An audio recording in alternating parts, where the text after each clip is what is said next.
welcome in.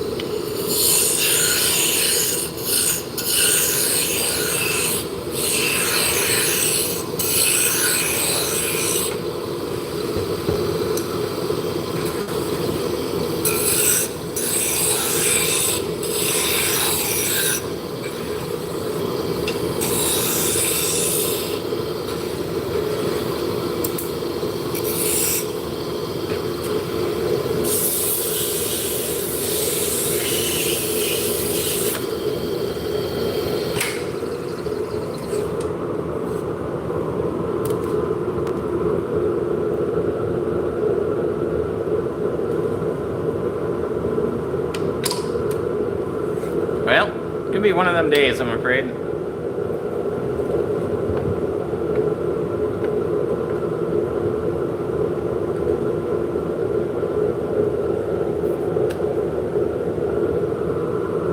There we go.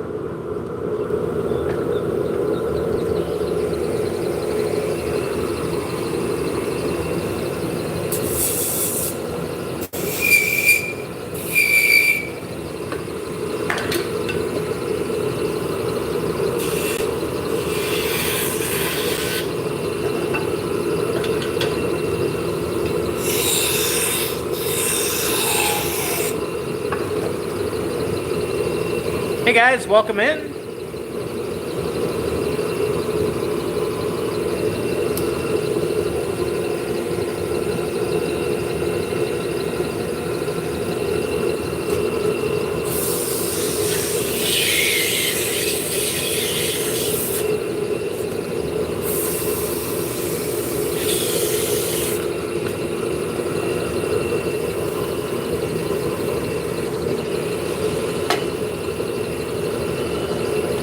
Hey, yes, man, it is.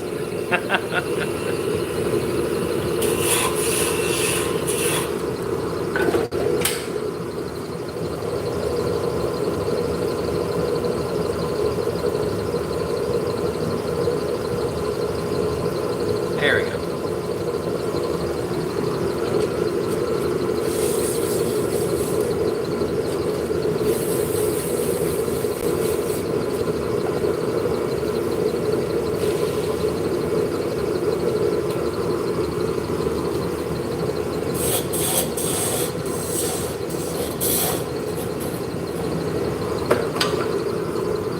So we are turning hard maple today.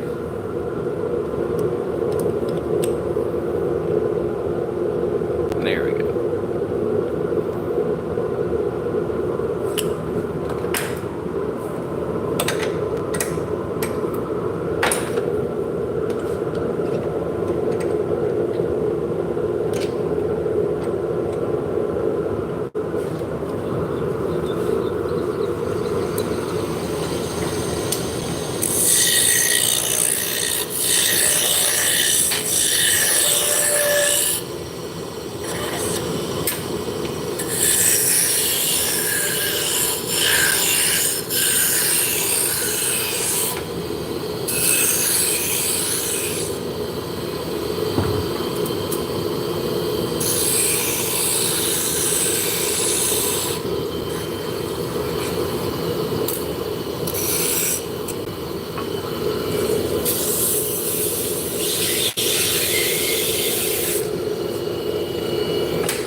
think I'm going to change the camera. We'll move it over here. A little bit. Way it's a little easier to talk. We'll try that.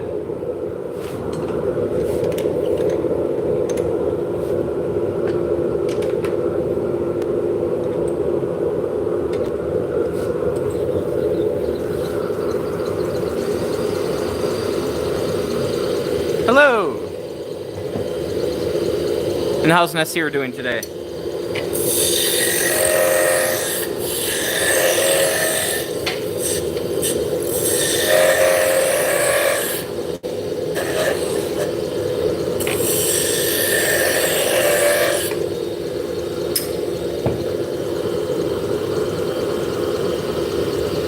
Hey Rafa, nothing much here. I was gonna take today off, but I got bored, so I came into work.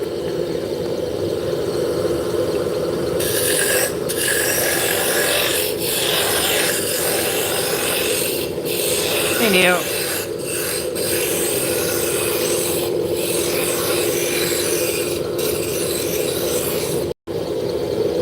Do you ever do pens? I do. It's been a while, but yeah.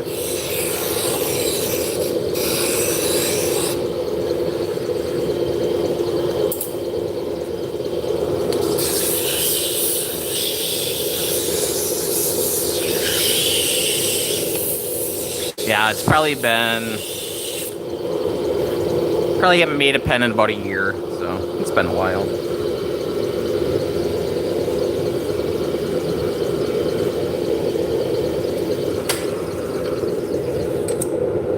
There's a little vibration on the end, so we're going to make this into a 7 rather than an 8.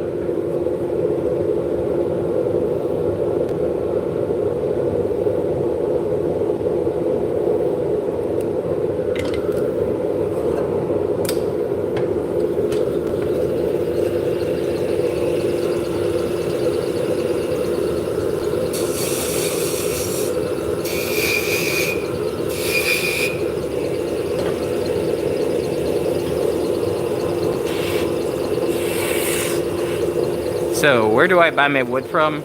I have a mill that's about a half hour away that I go to. Do I ever buy it online?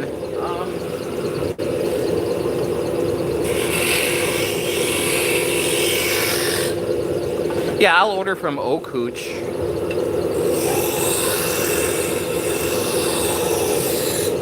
I mean, these blanks here I order from the manufacturer online, but I don't think it really counts.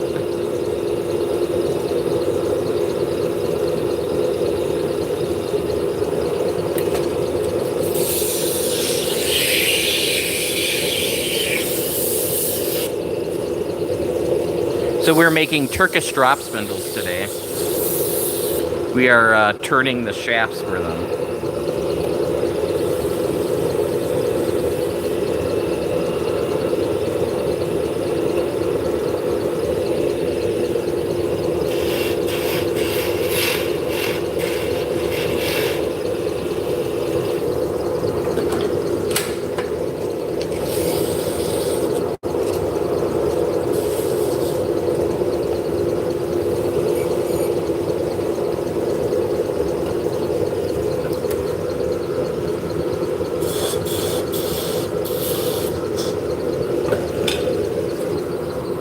So we are spindle turning, so it'd be very similar to making a baseball bat, a magic wand.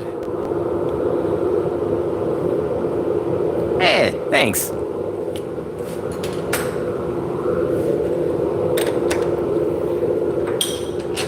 I've been looking for one that says Blatz, but you know, haven't found one yet.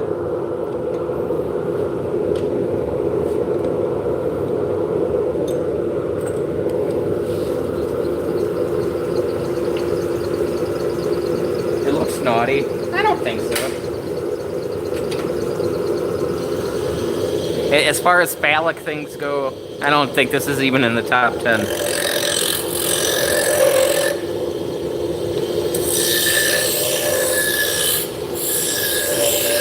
Oh, can you make it look naughty? Let's not.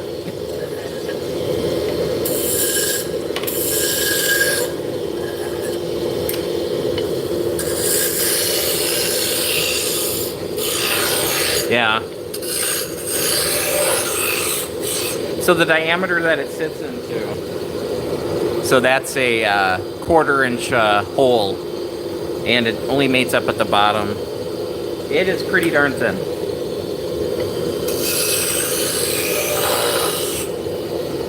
That's why there's so much supporting with my hand.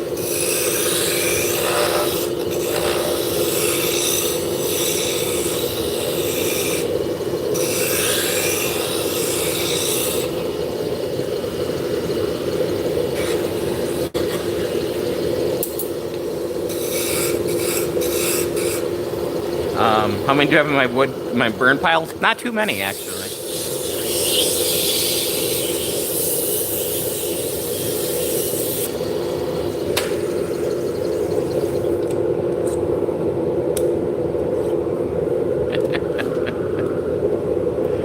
Oh boy.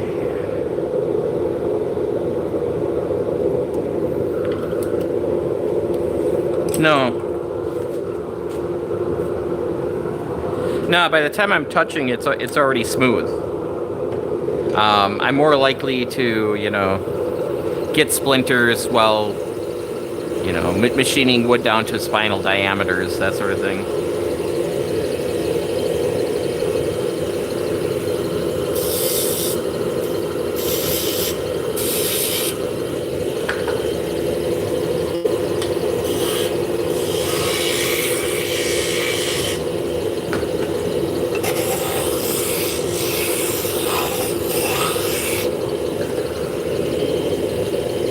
Do I ever get shavings in my shoes? Yes, constantly.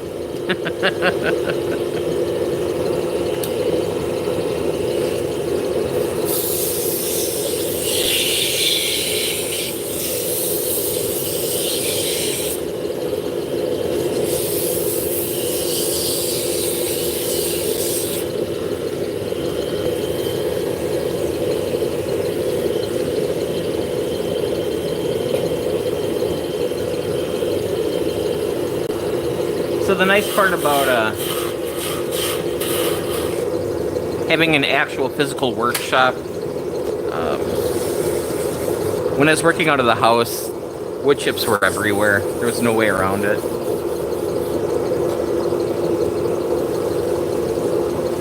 But here isn't so bad. When will I be spinning yarn?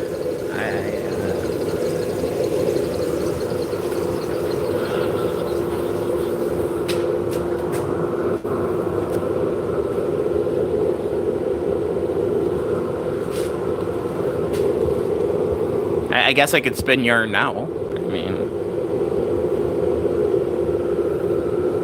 Hey, how's it going, June?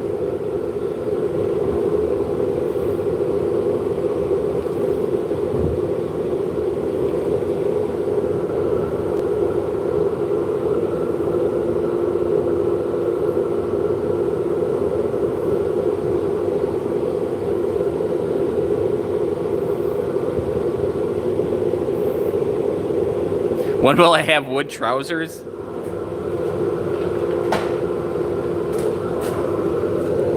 Does anybody really want wool trousers?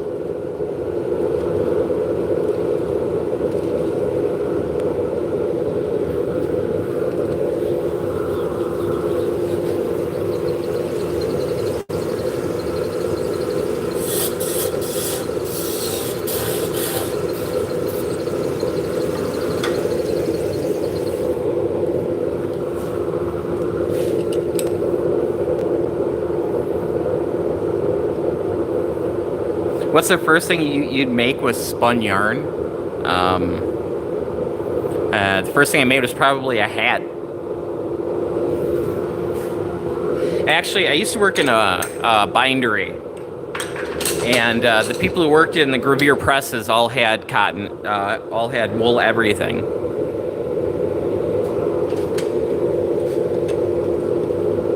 Actually, I take it back, they had cotton everything, and everybody else had polyester.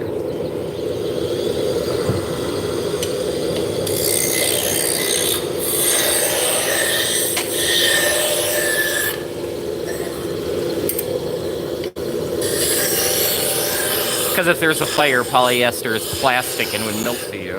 Where if you had a natural fiber, it would just burn off.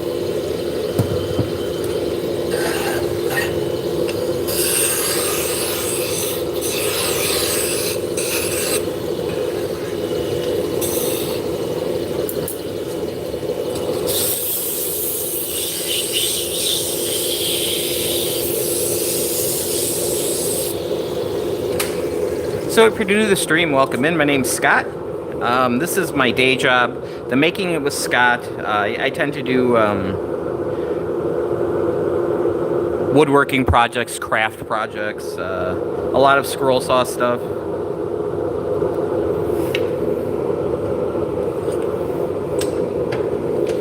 So I've been making these full time. This is our 11th year.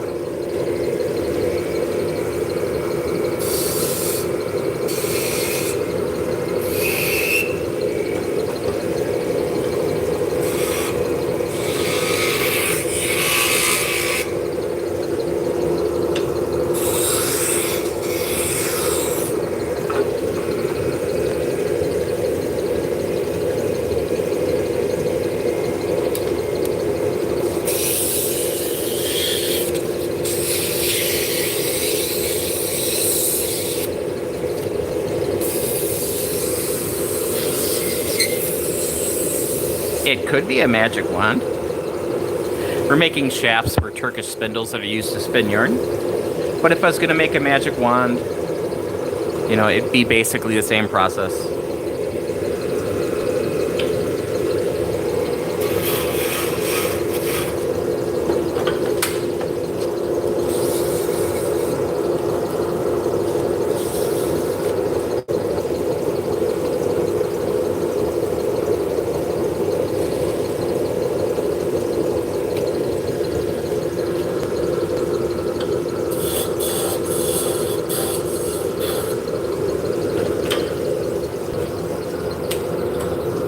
Although when I'm vending at shows, so this is what it looks like when it's assembled, we'll get some kids that we'll start fencing with them.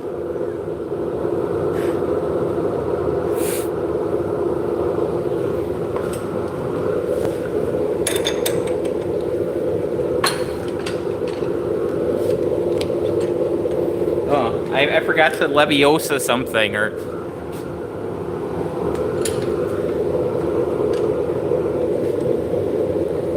Masood, how's it going? Welcome in.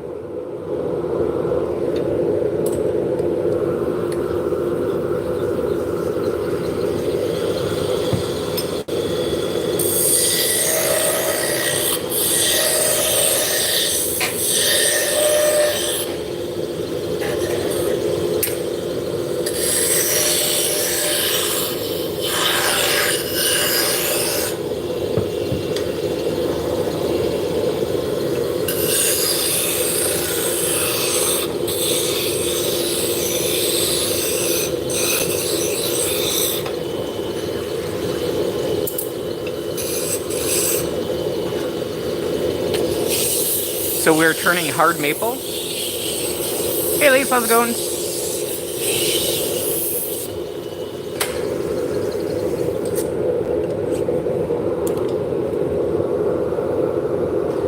That one had a little vibration at the end, so we're making it into a 7 rather than an 8.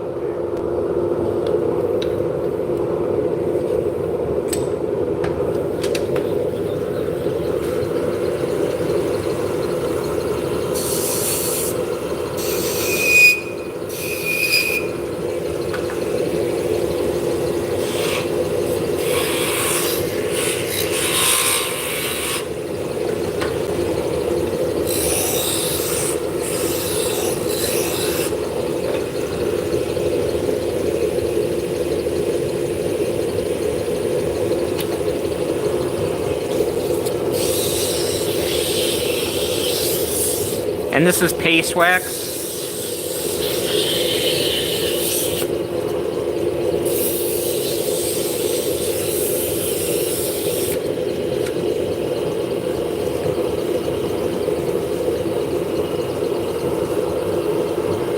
Hello, Mayo. How's it going?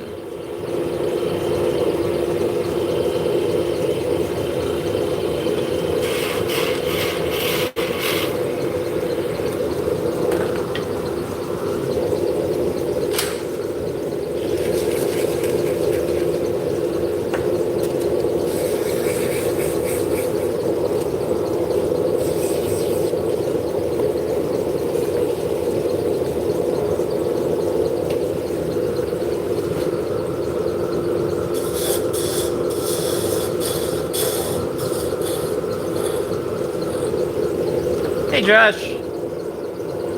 7-inch. Hey, Josh. Oh, I'm falling behind. Robbie, hello. Benno.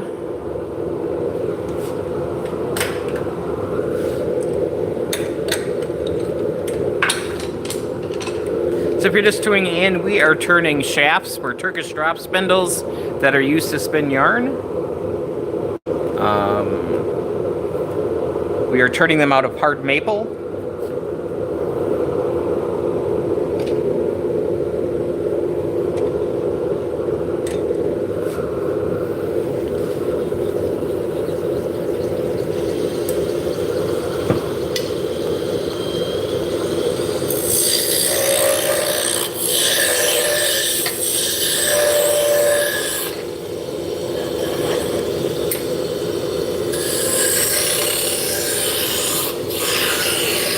Hey, Rudolph.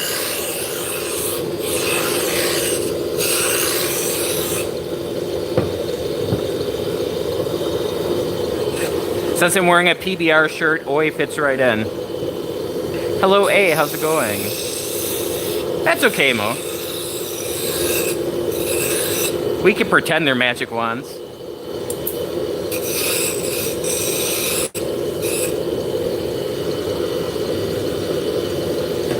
Hey, Ram, how's it going? So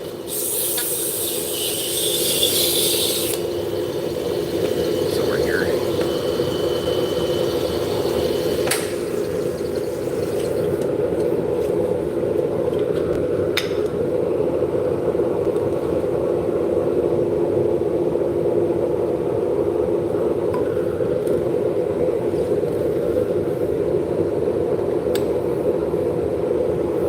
So already you're making did then buy me asking you this to you then in a message to you then to you then.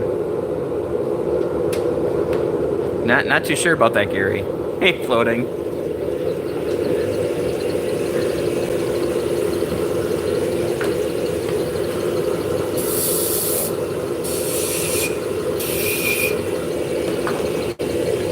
Maybe Mustafa. Hey, how's it going?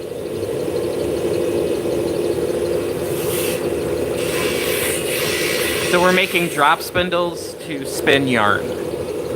So we're making a tool to make yarn.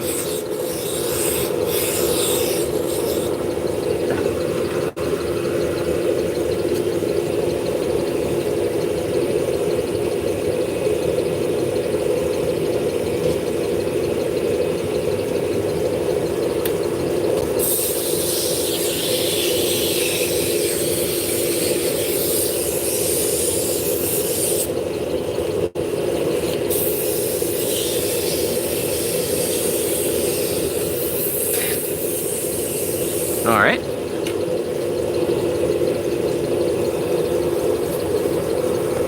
Hey, Vulcan, how's it going?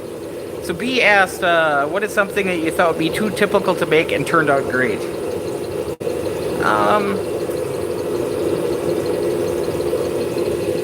I made myself a small TV stand / drop leaf table in high school.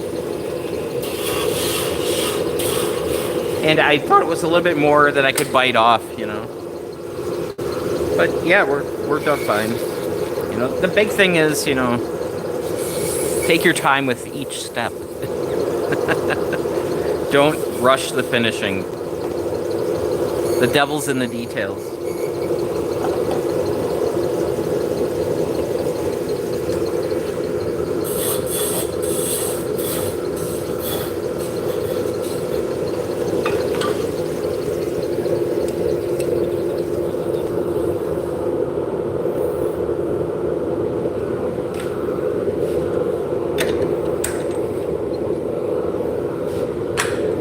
Hey Lawrence, how's it going?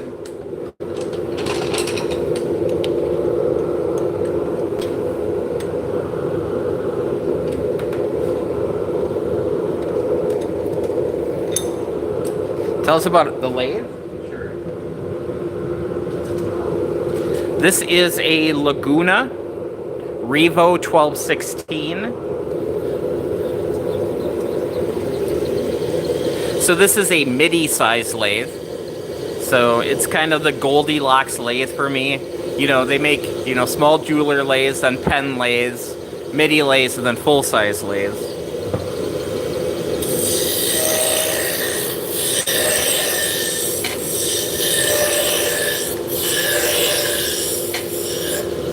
So this is a smaller lathe, but it fits everything that I make.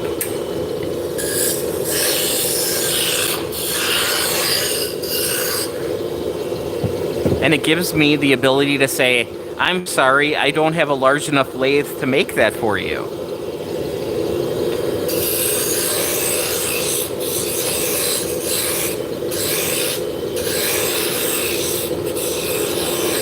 So, oh, you need a ballaster? I'm sorry, my lathe isn't big enough. You want a baseball bat? I'm sorry, my lathe isn't big enough.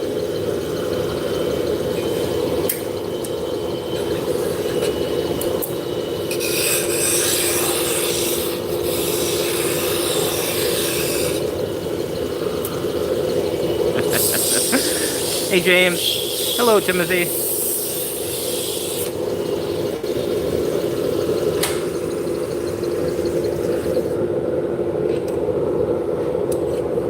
Nah, that would open up too many possibilities.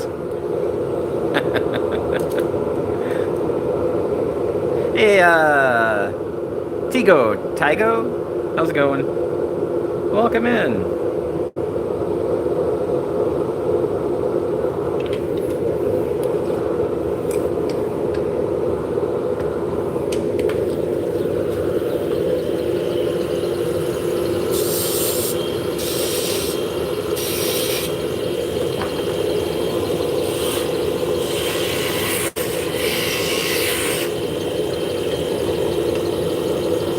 Very much. Mini baseball bats.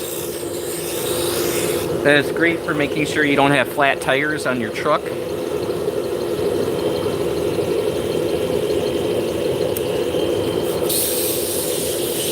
Tire thumpers, if you will.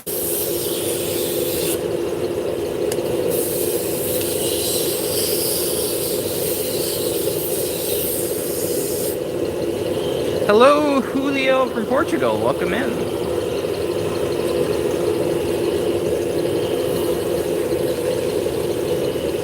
Yes, toothpicks for hippos.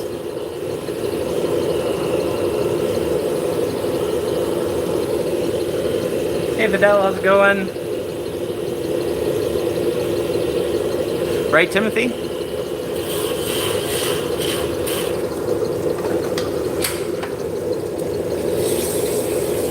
Hey, Doomers, we're making Turkish drop spindles that are used for spinning yarn.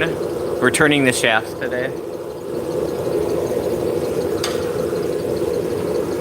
I even have all my toes yet, which is amazing.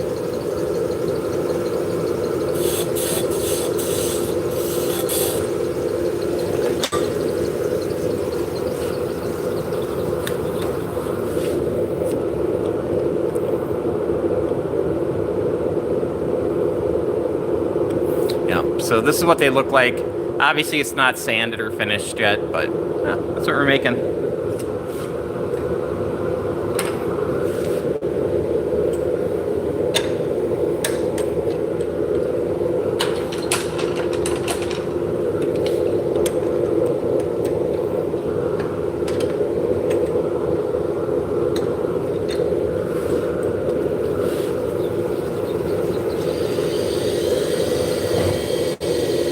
Hey, Wholehearted. Yes, I do. Yep, I've been making these full time. This is our 11th year.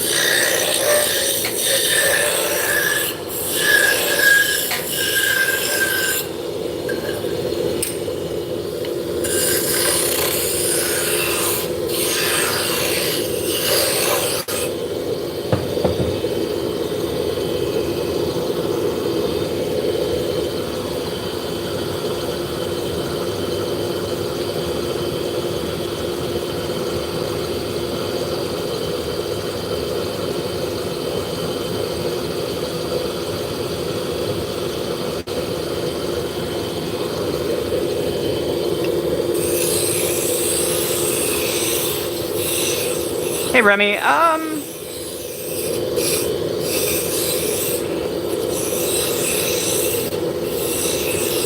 What project am I most proud of? I don't even know.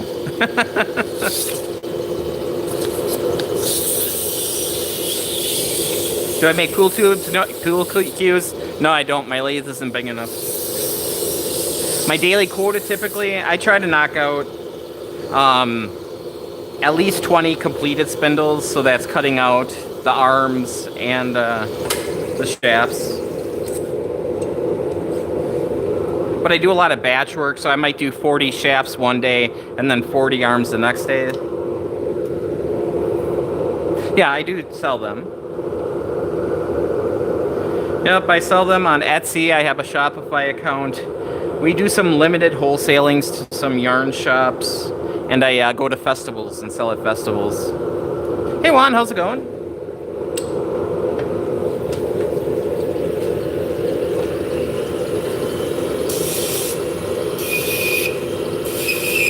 So we have 3 more shows. Hey Heidi, how's it going? Gustavo, hi, welcome in. So we have 3 shows left this year. We got Wisconsin Sheep and Wool in September. Then we've got the Dallas Fort Worth show in Texas in, I believe it's in the end of September. And then in October we have SAF, which is in North Carolina. Hey John. Hey Music Freak, we are making spindles for spinning yarn. Hey Lorenzo. Hello Triple X.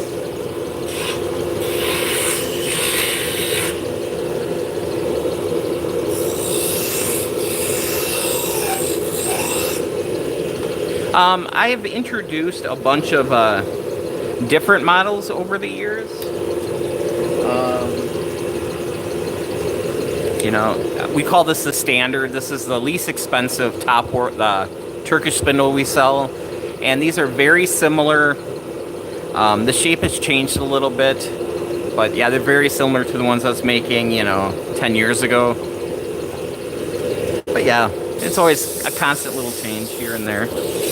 Shafts are a lot different. As far as like the 2 beads on the bottom, that's been like 5 years.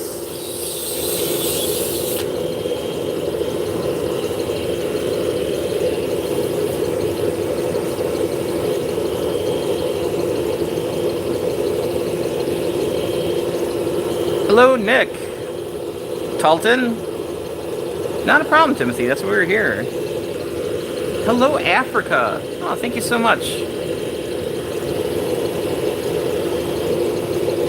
I'm just going to say thank you, Sand. Hopefully that works. Hey, Luke, how's it going?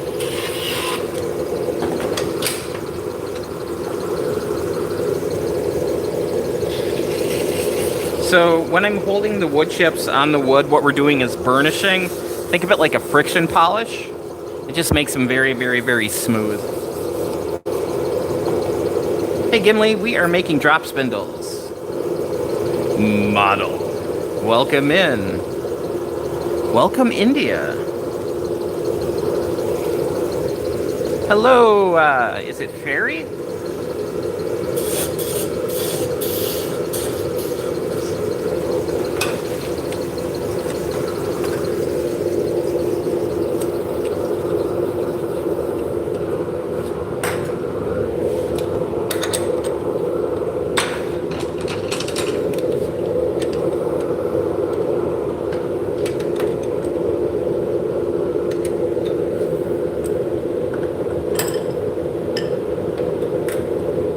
So Lauren said I would make some of these on the lathe and make the bottom part scroll saw with fretwork.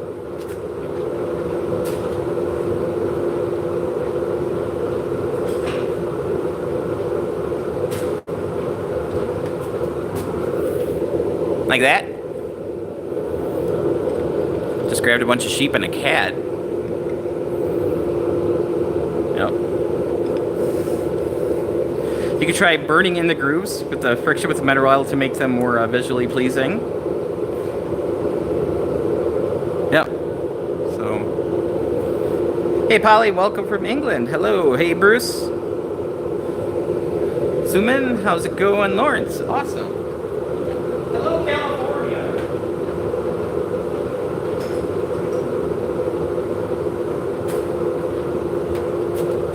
So I also laser engrave the tops of some of them and put some intricate patterns on there. So yeah, there's a lot you can do.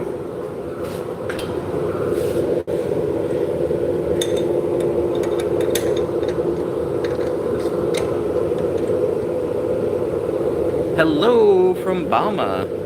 Welcome in. Hey, Hubert. Hello, M.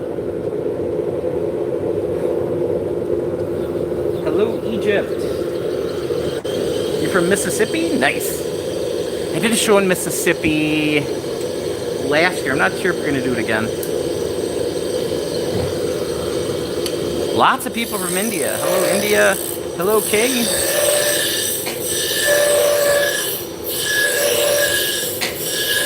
You're in Iran? Awesome.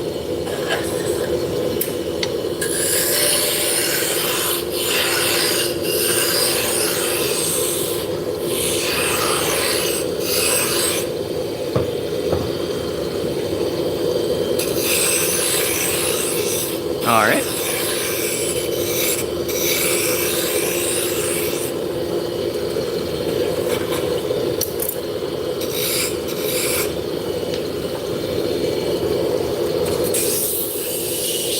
Hey Shane, how's it going?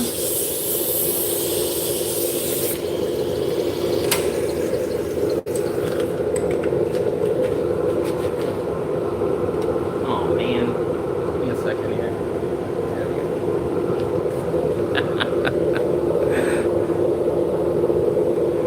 Hey, thank you, Wonder. Good to hear. Is it Abdi? Hello. I try.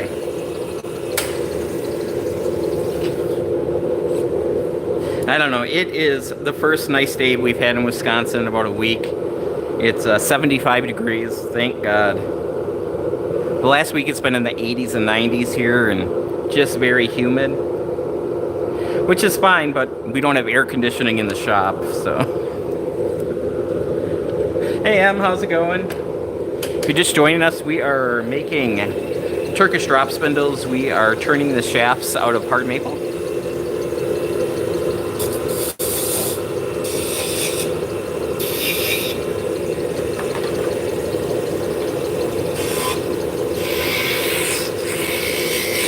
Oh yeah, you could use a rotary tool, absolutely. Unfortunately, my Dremel is on a little plunge router base. I do have a Foreman though. A Fordman.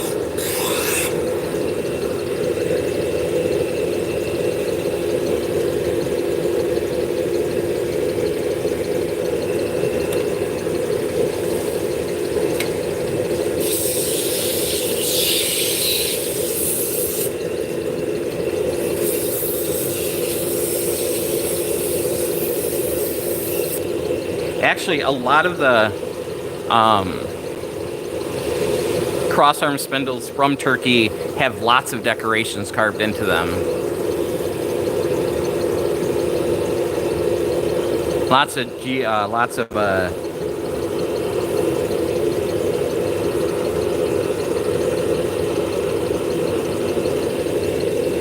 give me a minute. My brain shut down.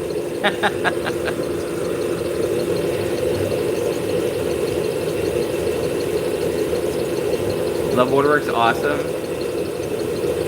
Some knurling, yeah, that would work.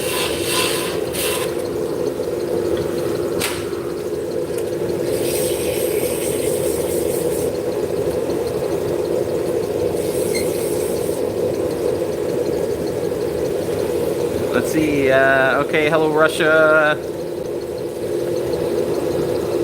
Hey guys, I'm falling behind. Let's see,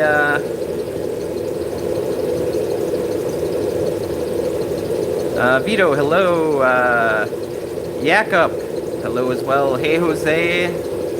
Do I ever do brass inlay? I have not. That'd be pretty cool, though.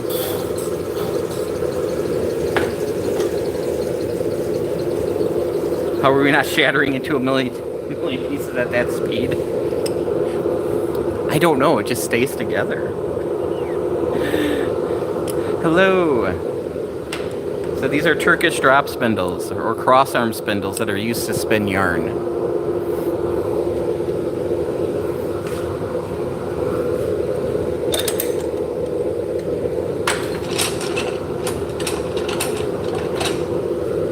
Thank you so much.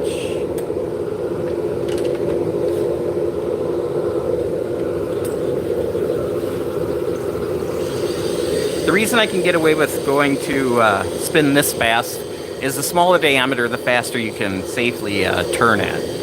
I mean, if this was a big log, I'd be turning, you know, way, way, way slower.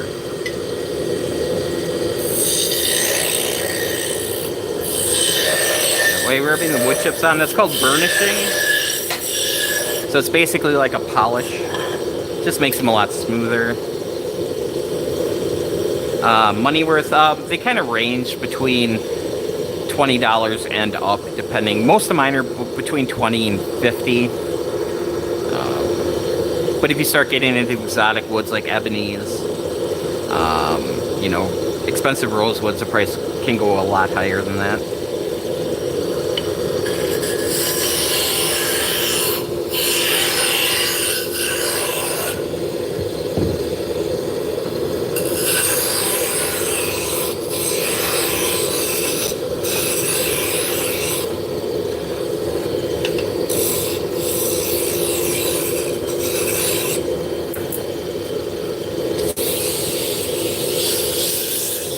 Today I'm shooting for like 20 shafts.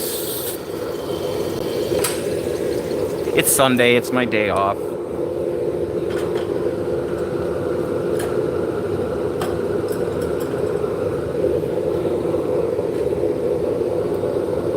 We'll see. I'm just gonna turn until I get bored. Probably gonna go for about another hour, probably.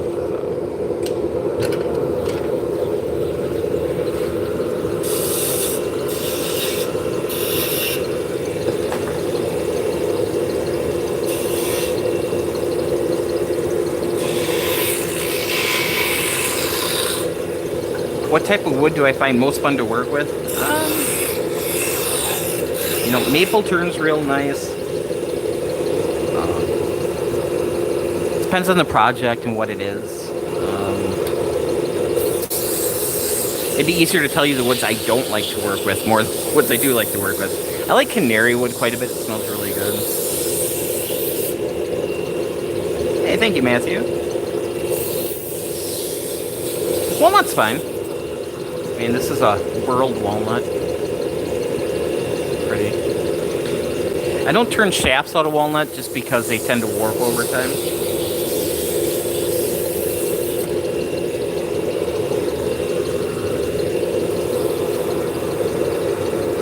My favorite wood to work with would have been king wood, but it's really super hard to get and it's really expensive. My mill had a bunch of it for a while, and they told me the story about how they had to buy a whole pallet of other woods that they didn't want to get that wood, and nice stuff. It's a rosewood. It's very dark, kind of purplish with like really dark grain to it.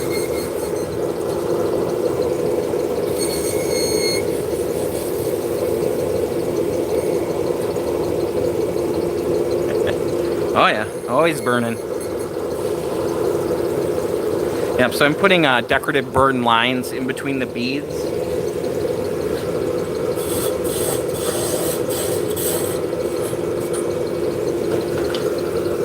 So this is picture frame hanging wire that I took 2 of the strands off and plied it together, and then I put it on little handles.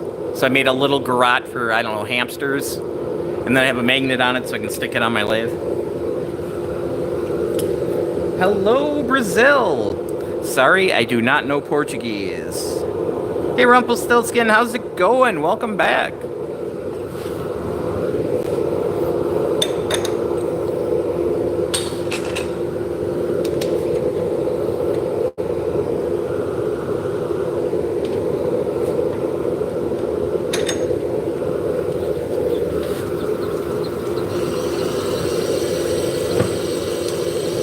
Hey, Usher, how's it going?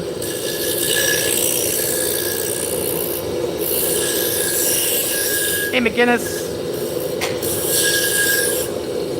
Shane asked, so do I do this for a living or a hobby? This is my living. We're making drop spindles for spinning yarn.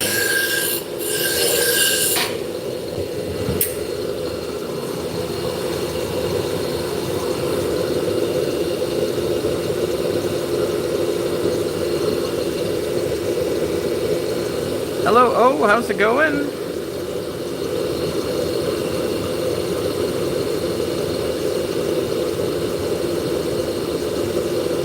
I don't know. Hang on, let me... Just gonna bring up my shop from Etsy, so...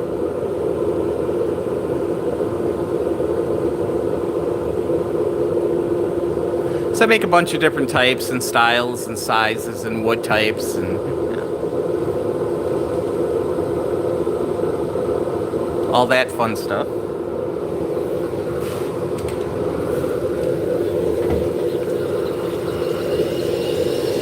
Hey, Yanni. Yeah, I mean, you can't ask for much better. I worked in factories for almost 20 years. This is a little bit more palatable.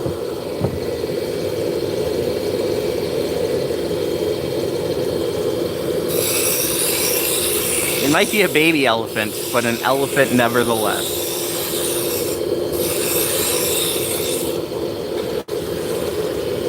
Hey Francisco, how's it going? Matteo, hello. Rano, hi.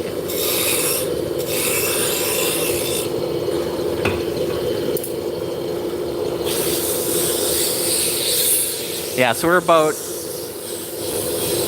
9 weeks away from Wisconsin sheep and wool. So I'm trying to build up a lot of inventory so it's not last minute. Let's work 14 hours a day to try to get stuff done.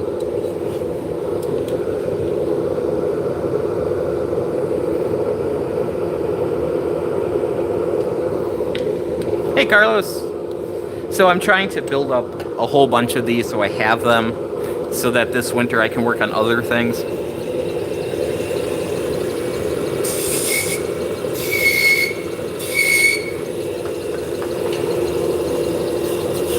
Hello!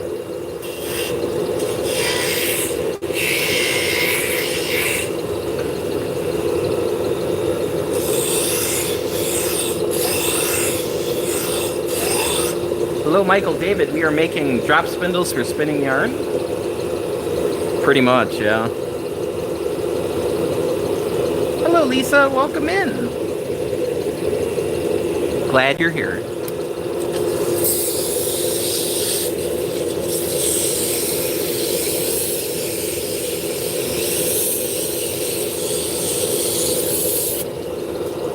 Hello, hello, hello. It's all Greek to me. I'll just leave it at that. Hey, Mohammed, how's it going? Welcome in.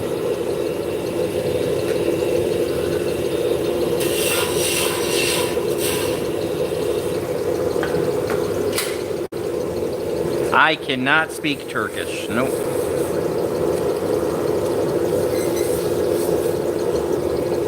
I have a hard enough time with English.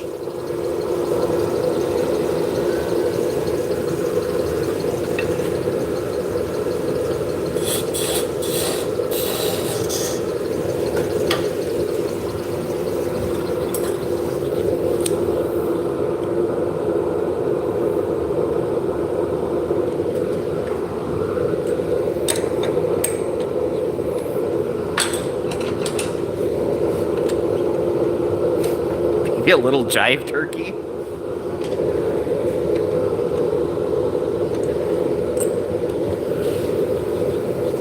Now I have to watch Airplane again.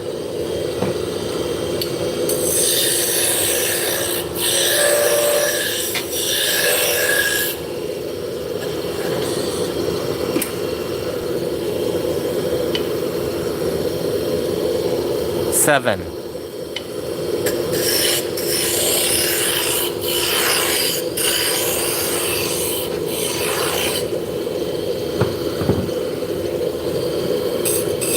We'll walk through the next one.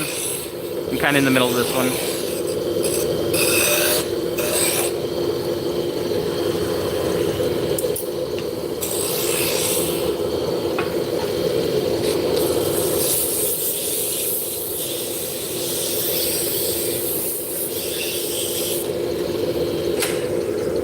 Okay, that one's got way too much vibration in. That's going in the fireplace.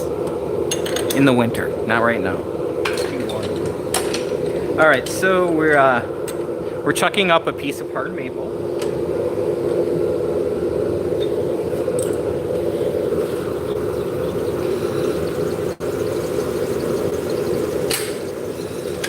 Now we have it chucked up. Live center's in. We're going to start with a roughing gouge. We're going to bring the diameter down until this wrench will slide over it.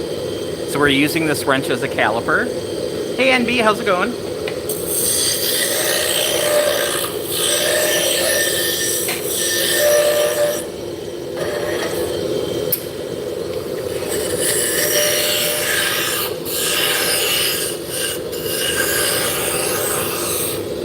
Alright, now I have a line here, and I'm going to make a taper.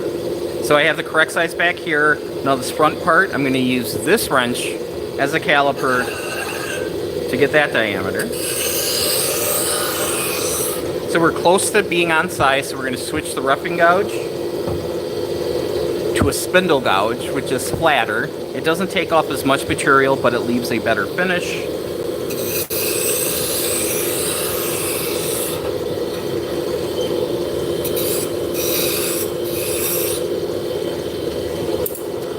I'm just going to quickly just sand. The only part I'm really worried about is right there. That's where the wedge is going to happen. This is my test whirl. I'm going to slide it on. This is a story stick. It has all the dimensions on it. I made a cutout in this so I can register it against the test whirl and then just transfer my lines over.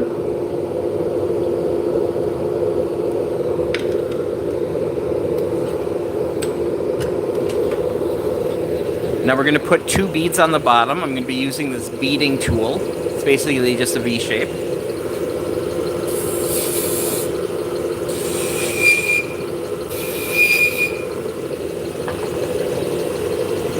Oh, somebody's at the door. I'll be right back.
Alright, sorry about that.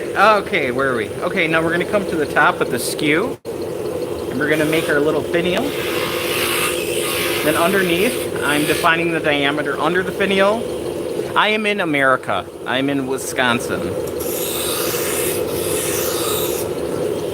Now we're going to burn in those decorative lines with this wire.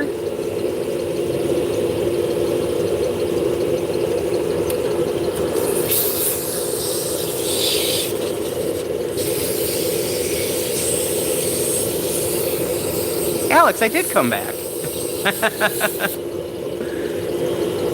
Ahmet, hello. Victor?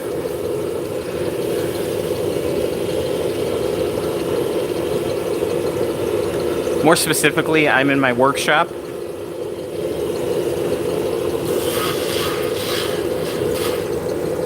So the workshop's in a commercial building.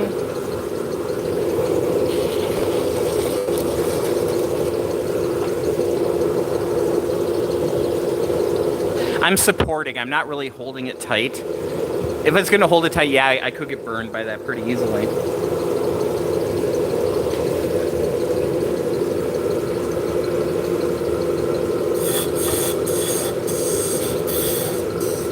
But yeah, neuropathy doesn't hurt in this situation either.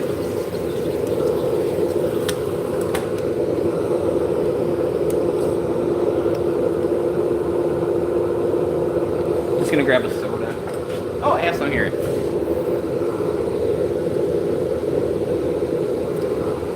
All right.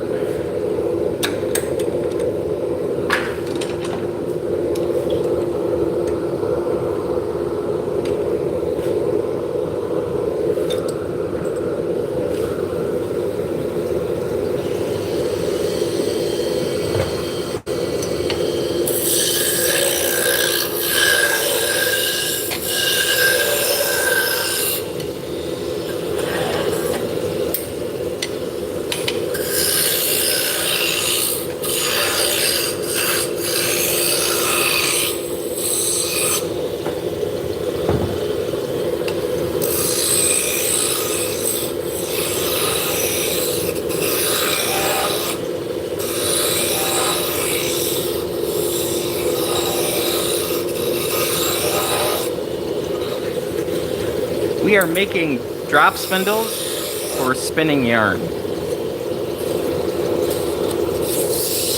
Hello, Music for All.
Not a problem.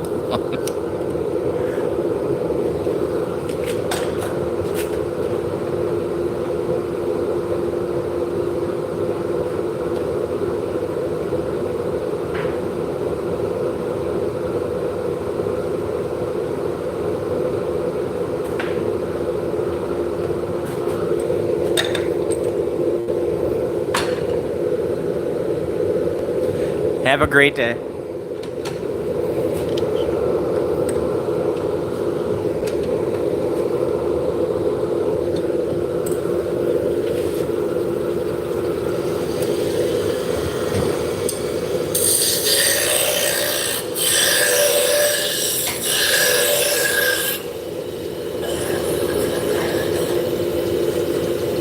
does spin upright, right? They do travel in herds.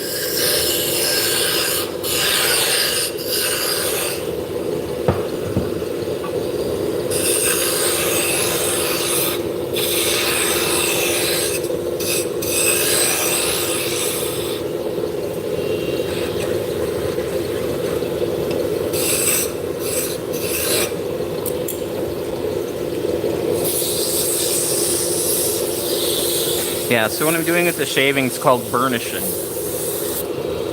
So think of it like a friction polish.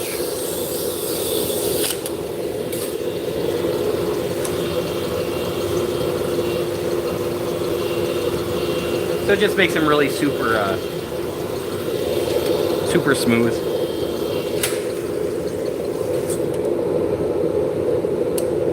Normally when you're making a toothpick, you start out with a log about that big around, and then you bring it down to one toothpick.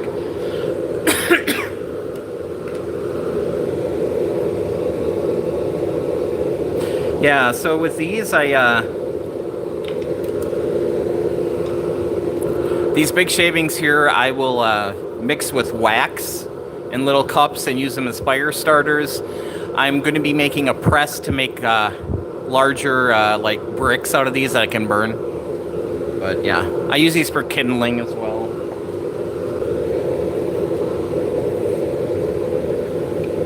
Oh yeah, the waste. Yeah. So yeah, I have used them for mulch. I made mulch out of them.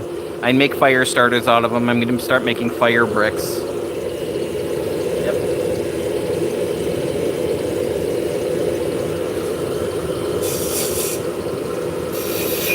I've seen pictures.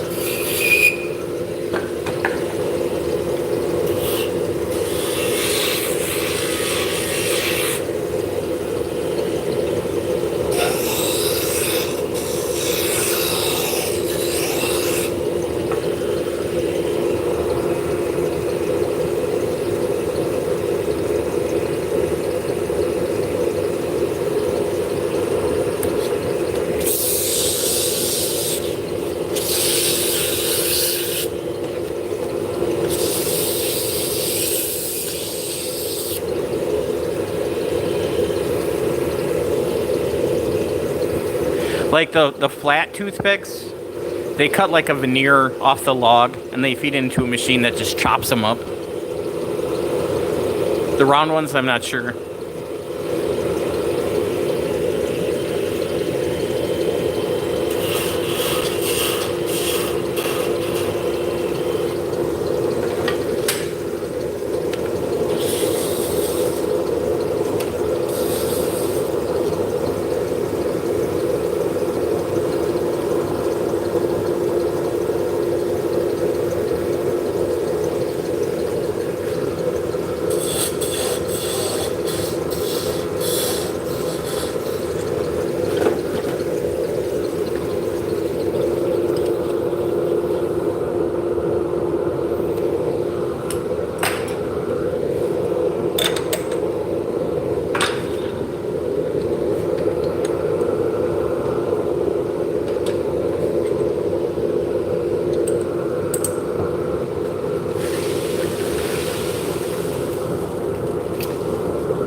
So I guess we should make artisanal toothpicks.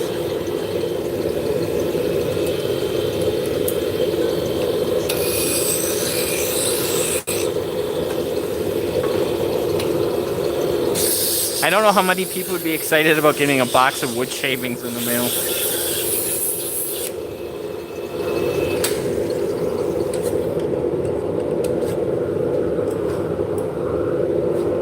Yeah, I guess it would work.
Leviosa.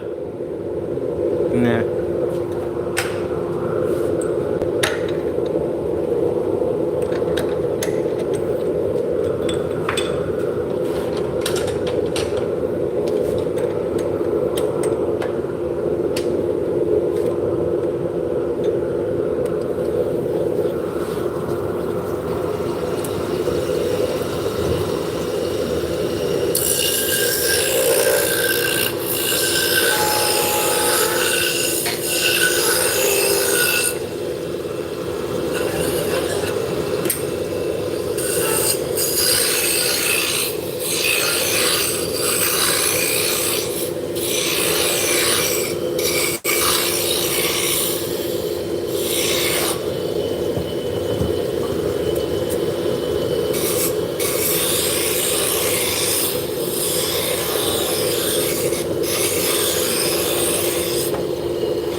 Yeah, we could make some genuine mahogany toothpicks. Skimp elsewhere.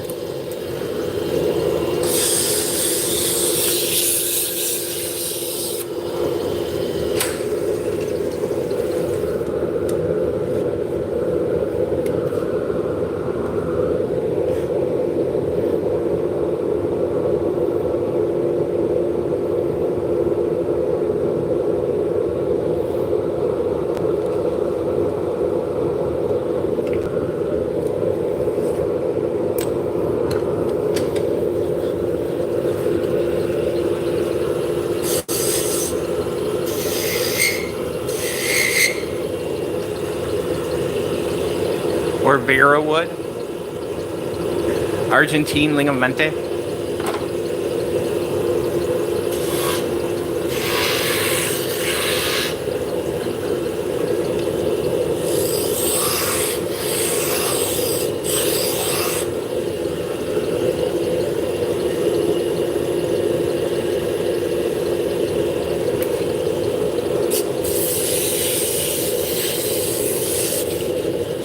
Hello, Elson. How's it going? Welcome in.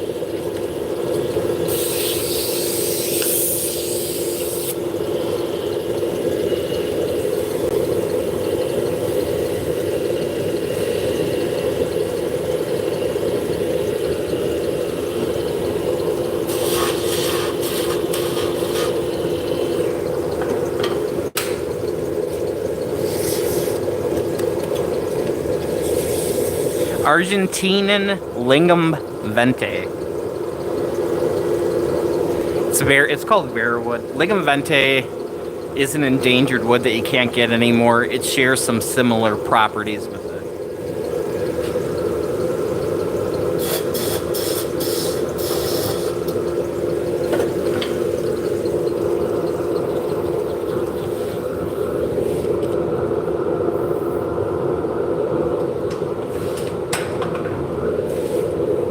So Ligam Vente is a very, very hard wood, very oily. Big sailing ships, they use them to make bearings that were under the water line. So these big sailing ships, 1400s, 1500s, 1600s, destroyed the population of those trees. So this tree, comes from Argentina. It looks similar. It's similarly heavy.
The tree has pretty flowers.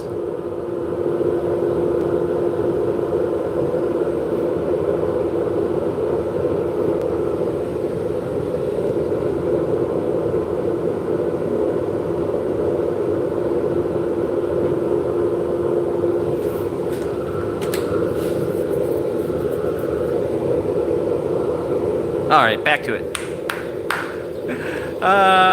Gorban, hello.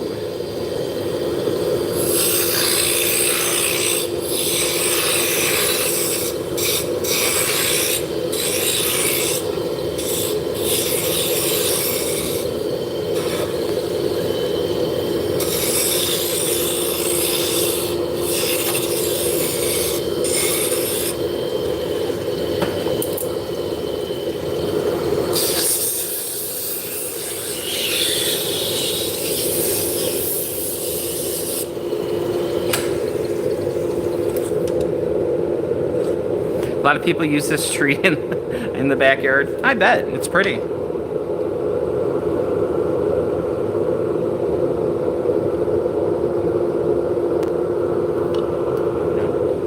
And the wood is very green.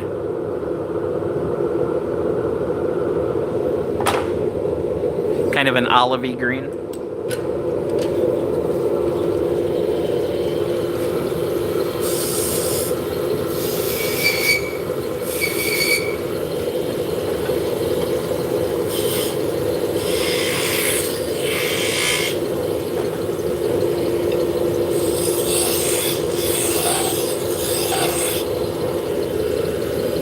So I am making drop spindles for spinning yarn. What other tools in the shop are you most proficient with? Probably the scroll saw. I have a very stripped down shop.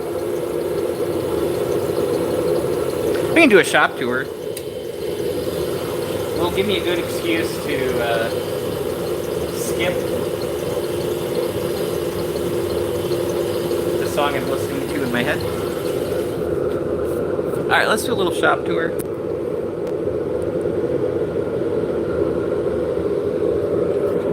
Oh, I bet it is good for jelly.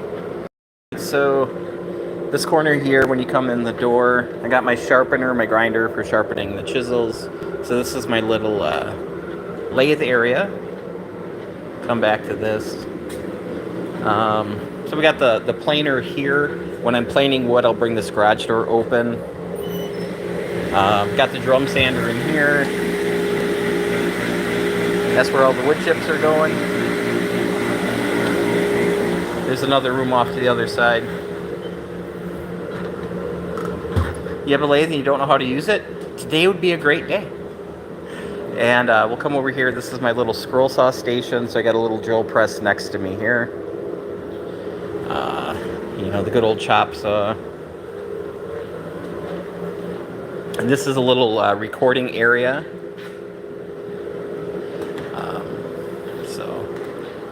The other scroll saw in the back is about $1,000. I didn't want to do beginner scroll saw videos on a $1,000 saw, so I got these Harbor Freight ones. It actually works really nice. I'm not going to complain. You know, just a little table saw, a little band saw.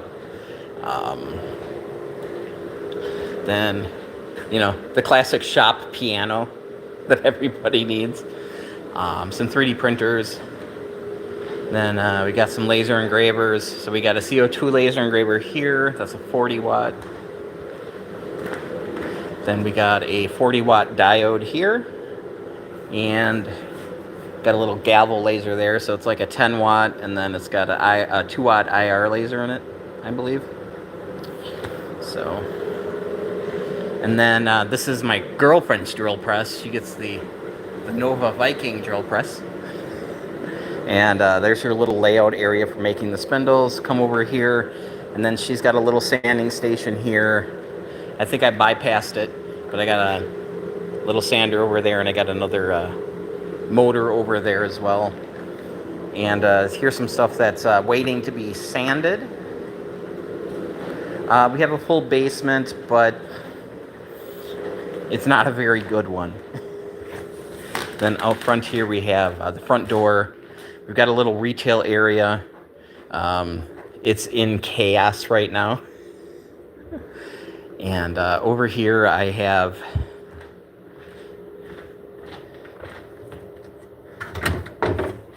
some stuff for sublimating, for doing like coffee cups and hats and that kind of thing.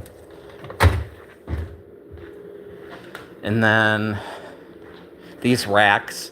So this is Etsy on this side, and then Shopify's on this side, so we keep our inventory separated. So that's pretty much the shop.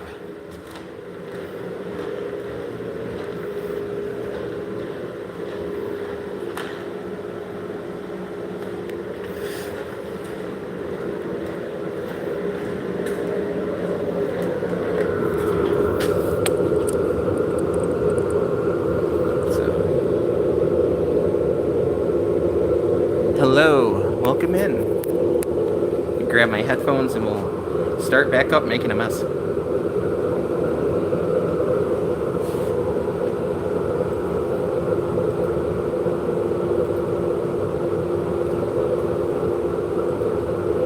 All right.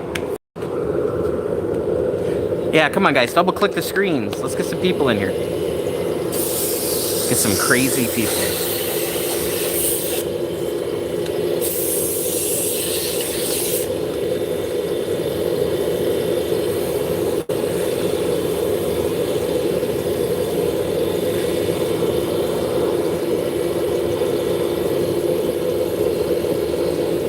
Hey, thank you.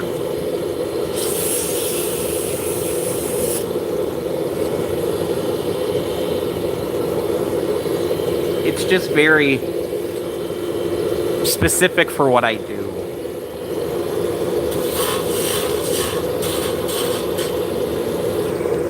I make teeny tiny things, you know? I don't need something huge.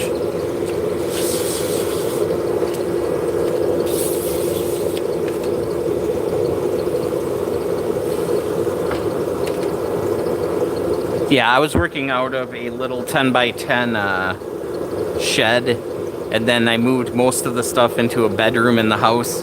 So this is much better.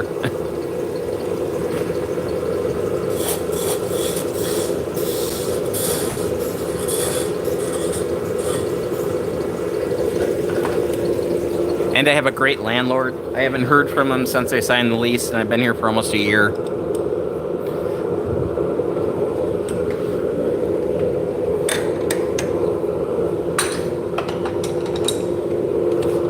He basically told me I could do whatever I want to as long as I didn't punch a bunch of holes in the walls or burn the place down. So I've done neither of those things.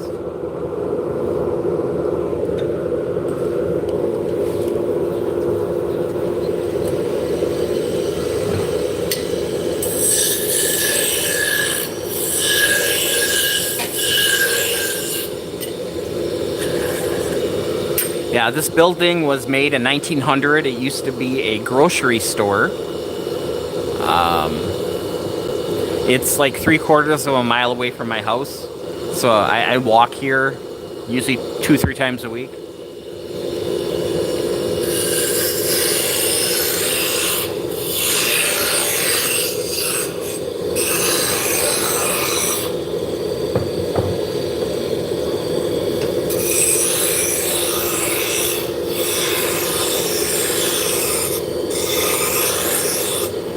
So it's in my little town's downtown that doesn't exist anymore.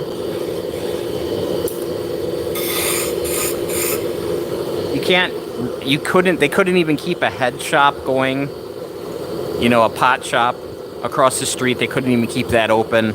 So it's not great for retail, but for this, it's perfect.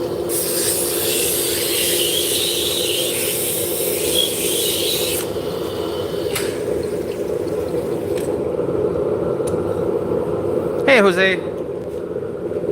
So I'm like right near the little library, and then there's a bar in the corner, and that's about it.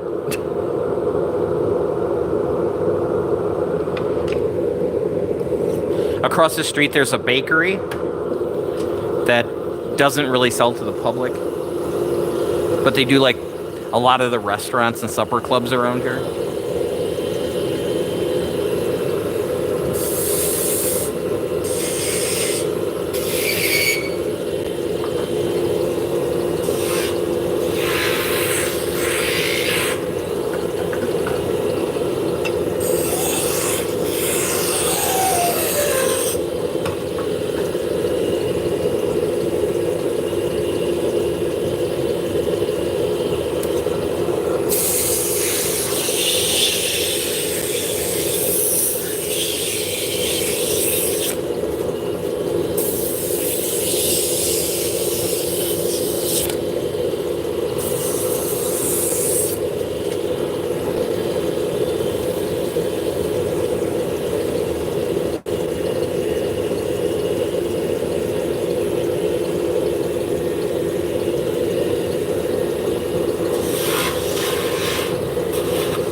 So upstairs, there's 2 apartments up there. And when I rented the place out, I'm like, you know, I'm going to be making a lot of noise. He's like, yeah, they knew when they moved in here that they were moving in above a wood shop, so. And that was it. I try not to make noise before like 10 o'clock in the morning and try to be done about 5. You know, but I could be loud from 7 a.m. till 10 p.m.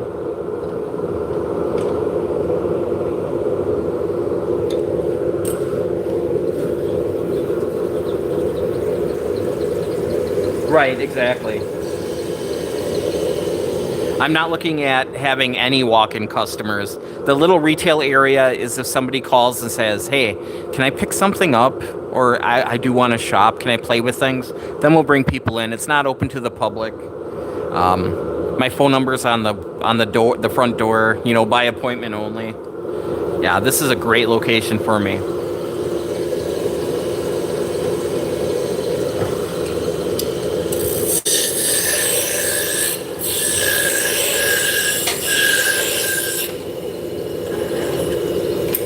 Hey, Renee.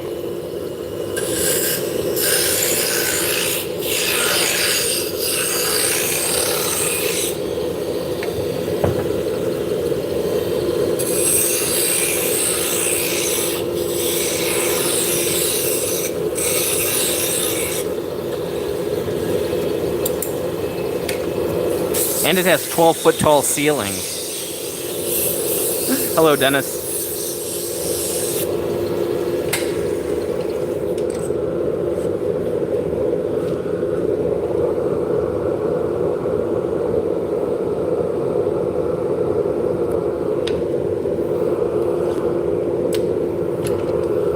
The unfortunate thing is a lot of the tin is damaged. So, yeah, since I'm renting here, I don't care about the walls have paint falling off. It's a workshop.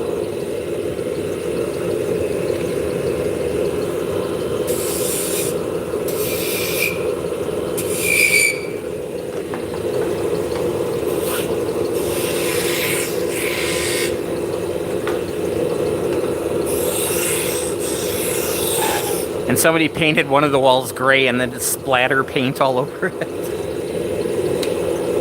Was not me.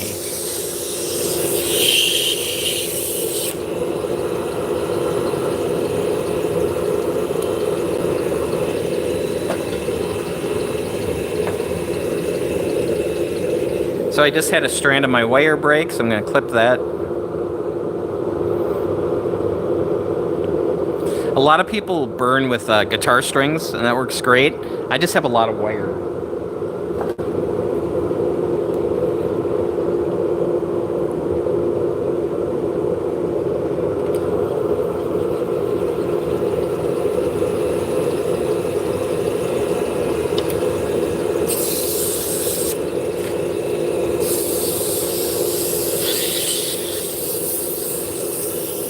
Hey Mohammed, we are making Turkish style drop spindles for spinning yarn. So we're making the shafts right now, we're turning them on the wood lathe.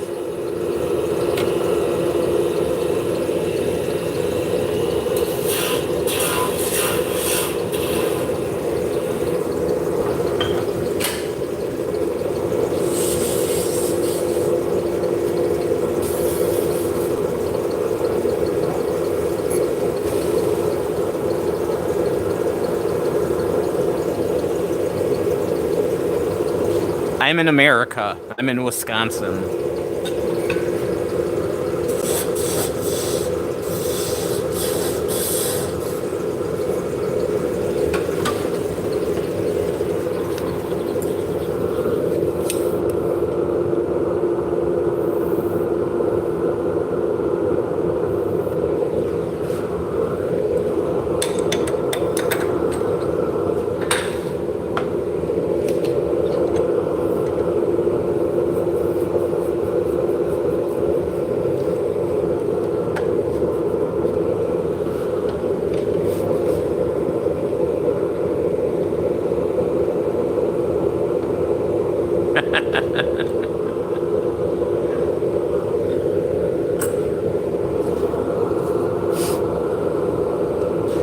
From the Middle East. Don't know any places in America. That's okay.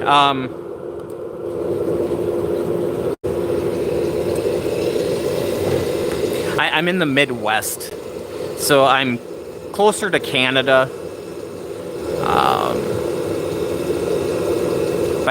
By the Mississippi River, basically.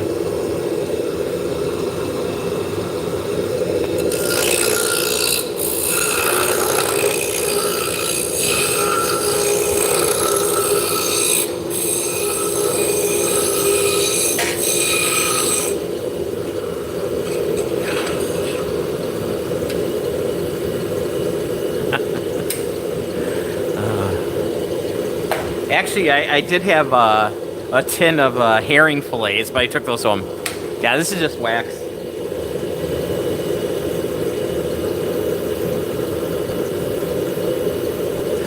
I don't know. I hate to brag, but, you know, it's 40 below. I've got a heater in my truck, and I don't give a fuck, and I'm off to the rodeo.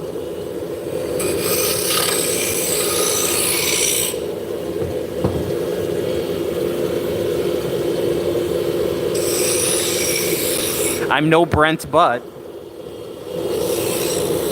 it is currently, it's not too bad. Right now it's 75 degrees Fahrenheit.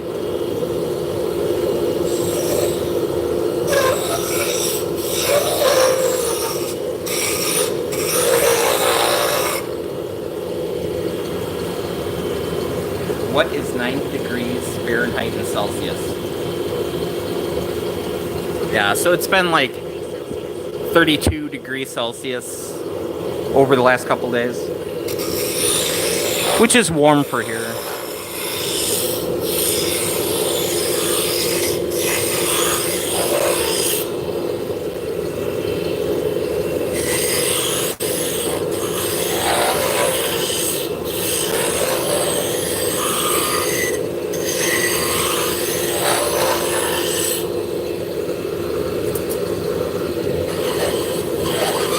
Right, but here it also gets very, very cold. Yeah.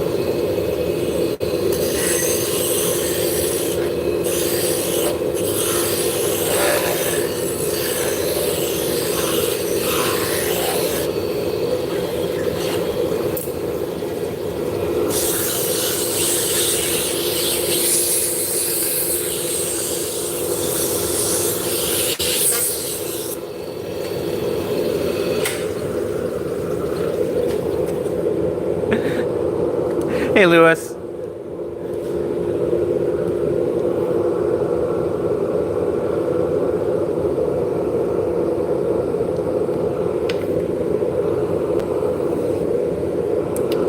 Man, I'm not up on my Cyrillic at all, but I am curious.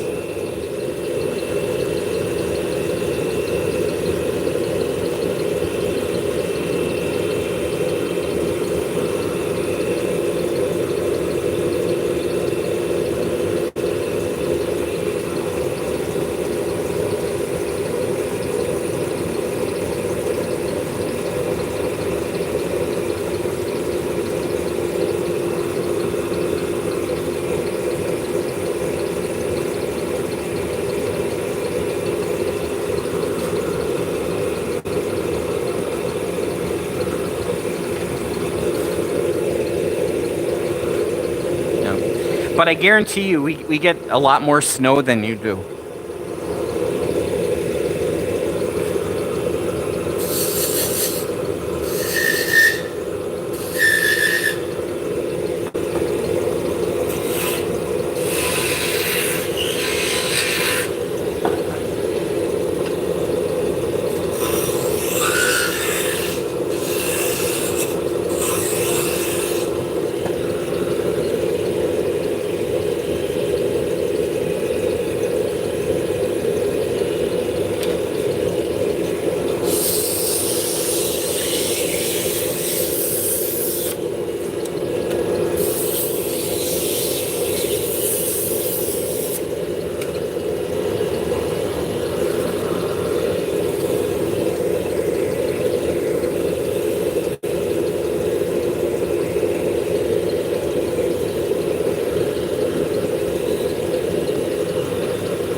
You're making a lot of rings from the long shavings.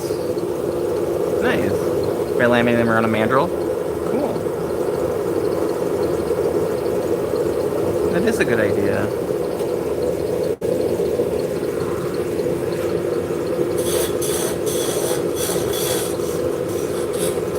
Yes, I think I'm way too Caucasian for the Middle East.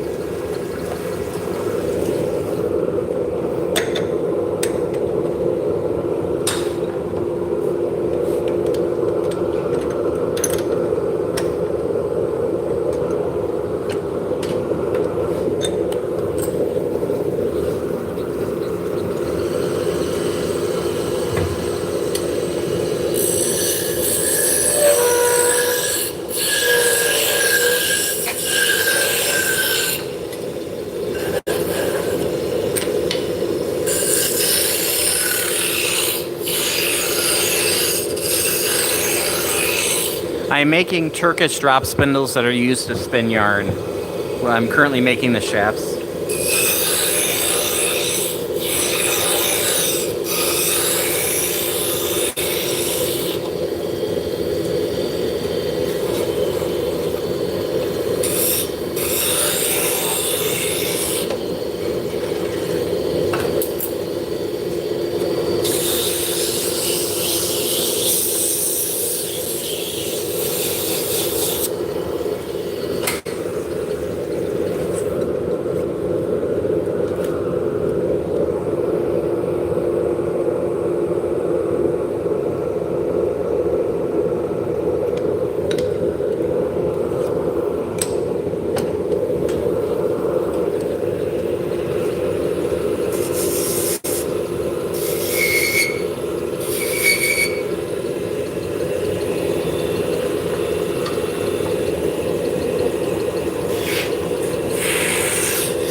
Oh, speaking of Canadians, Rick Moranis is coming back for Spaceballs 2.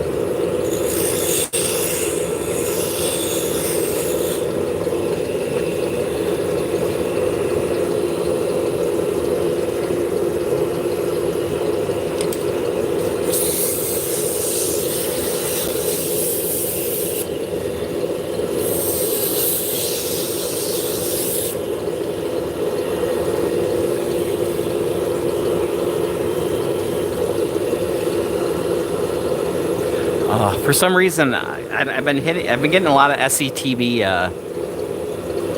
videos on TikTok lately.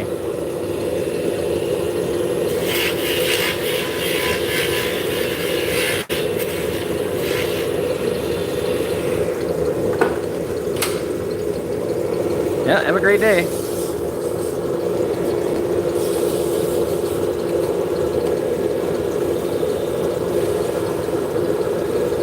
It's just weird seeing Eugene Levy with hair.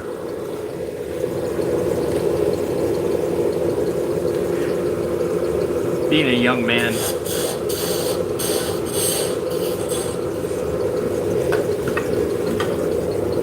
Yeah, there's a 7-inch.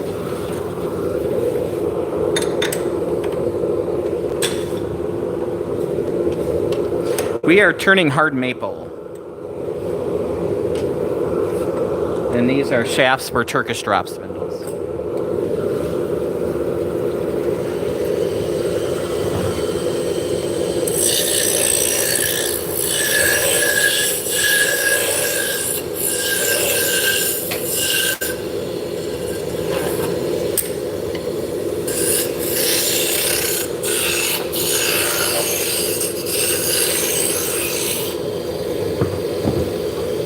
Drop spindle.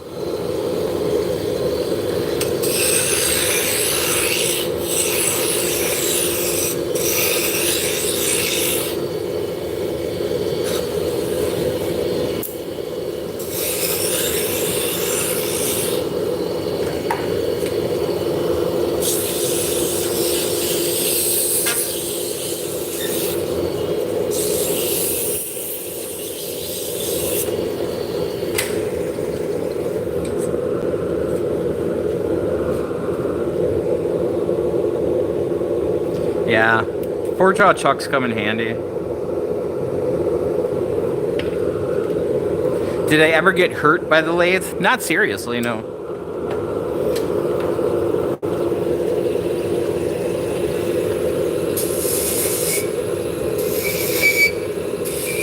So what's the Morse taper on that? Like a 3?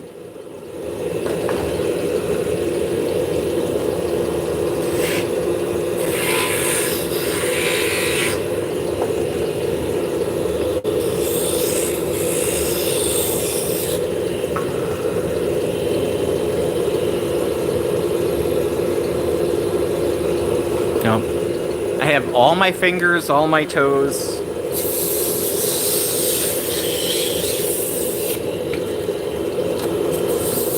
I've cut the tip of my finger off on a table saw once.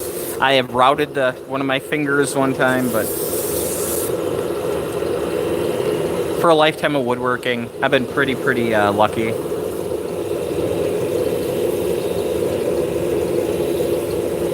Yeah. You know, for this little stuff, you know, I'm not wearing a mask at all. I'm really not concerned about it, but, you know, if I start turning bigger stuff, I have a couple choices right above me. It can be a magic wand.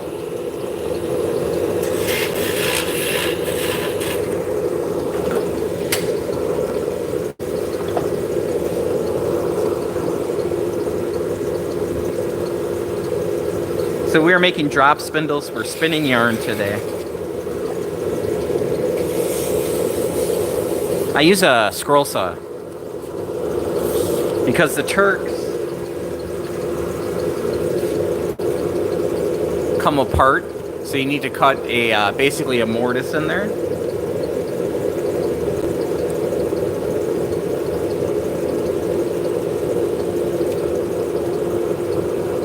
And the scroll saw gives you a much nicer finish.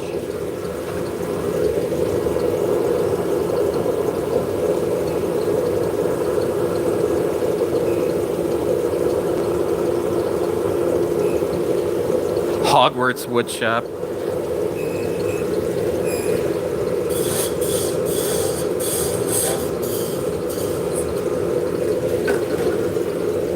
Hey, not a problem.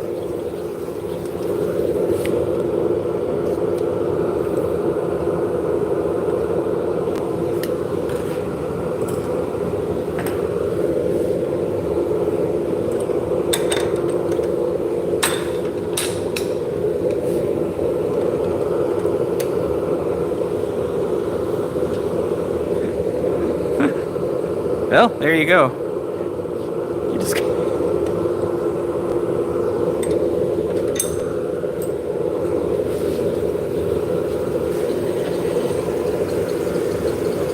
Yeah, my dad brought home a scroll saw when I was like 12.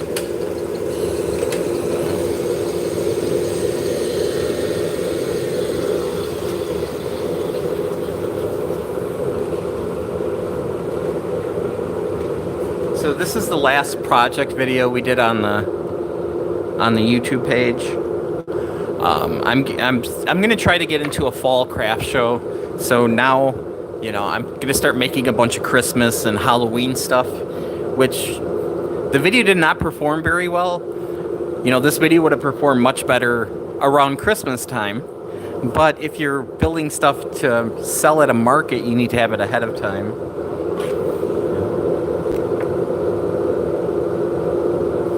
And pens are fun. So this one I took my rotary tool, my foredom, and I rounded over all the edges here and went around to kind of separate the ring.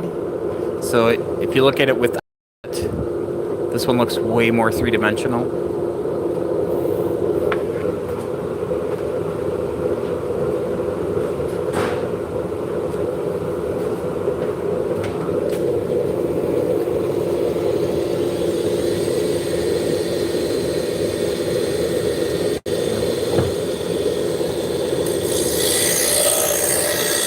Yeah, if you're making something functional, it just needs to function. It doesn't have to be pretty.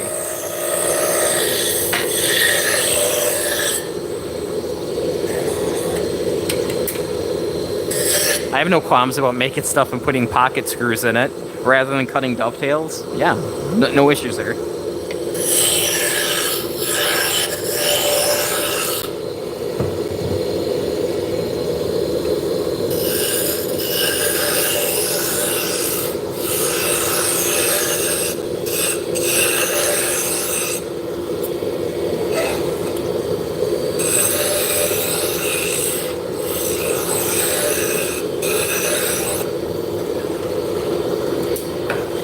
I have not made a pen in probably about a year. I definitely need to order some pen kits. I've got some exotic wood blanks that I've been saving for a while. Might as well get at those.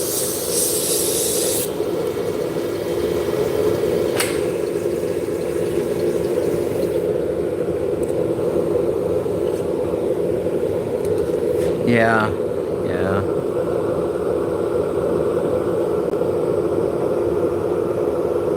Same thing with scroll saw artists. Have a lot of issue with people with laser engravers.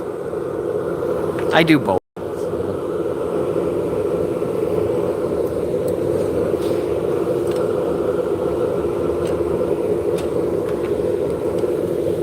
The majority of the people out there are more concerned about the price than how it was made, unfortunately.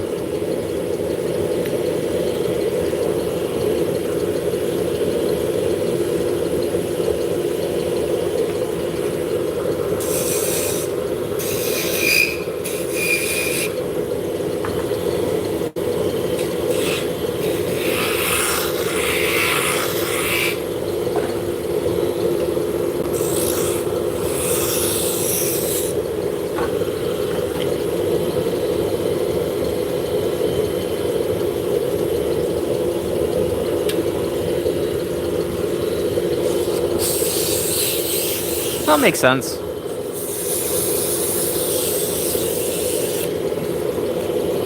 People like customizable stuff and they really spend a little money to, you know, appreciate their employees. Hey, Jerry.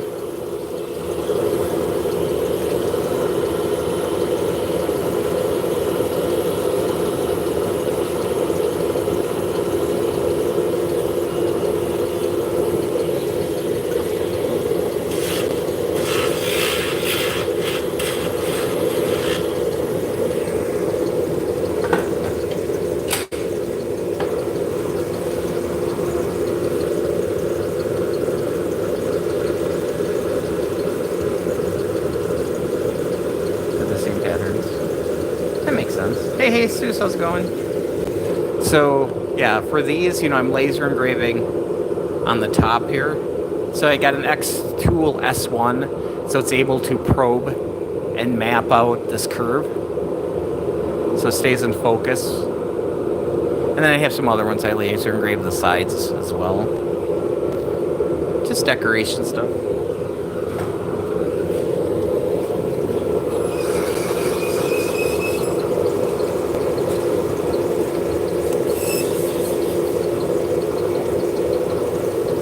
And then I make some that are top whirls, which are different, and I sublimate on those so I can put images on the top of them.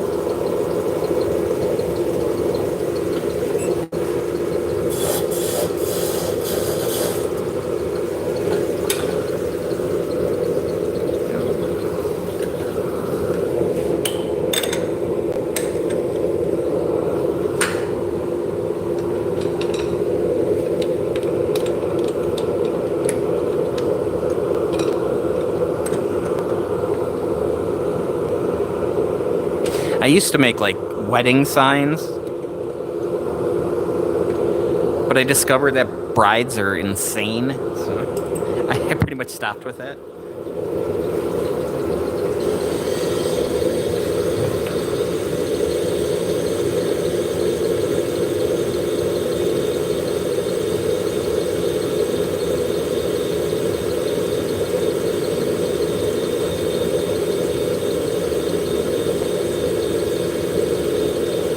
Even having pens barrel shaped from burn pens. Can you explain the curved burning is a little deeper?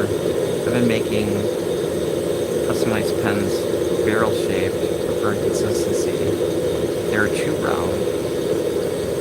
Well, if they're too round, and if you're getting dark spots on one time, you might want to invest in a rotary so that you don't have to worry about that curvature. You know, the rotary will just spin it around.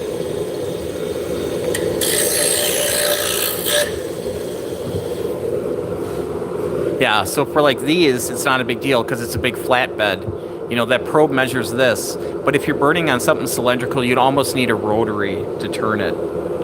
Otherwise, you're going to end up with, you know, your focus being on the top, and when you start moving, it might be an issue.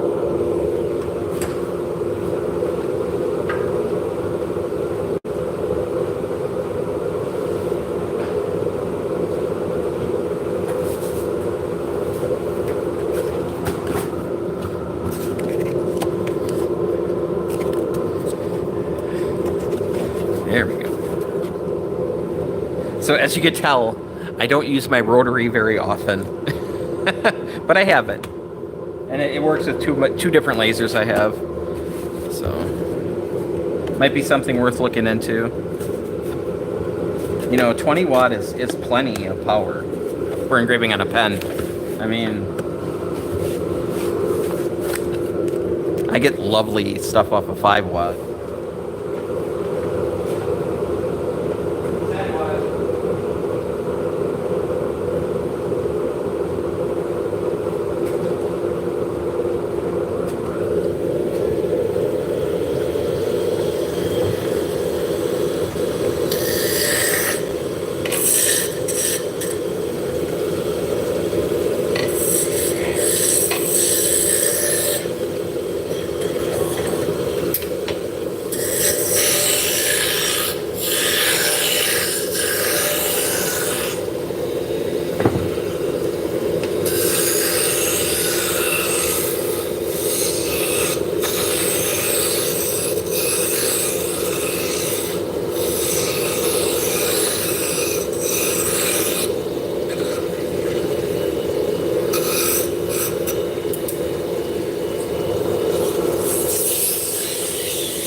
I'm going to grab a couple spindles. I'll be right back.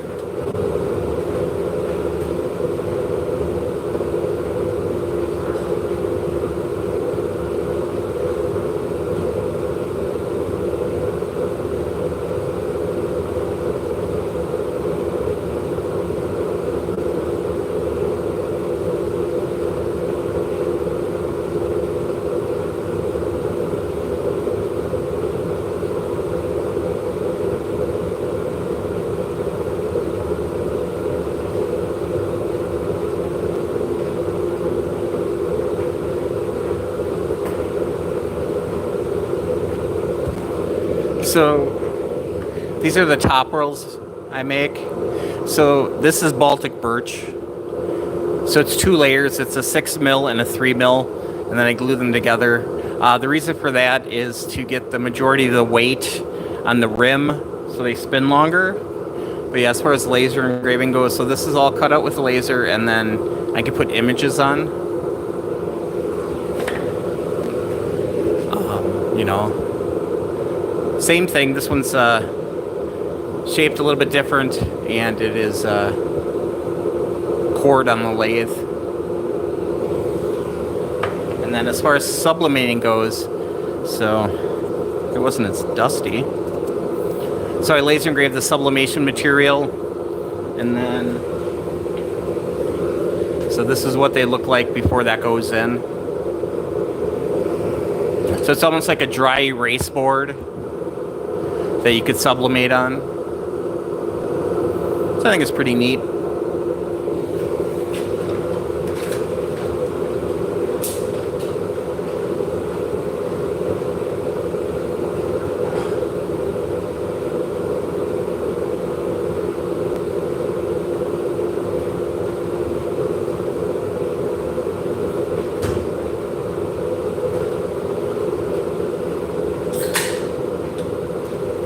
Alright. Let's make some wood chips.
Have a good night. Get some sleep.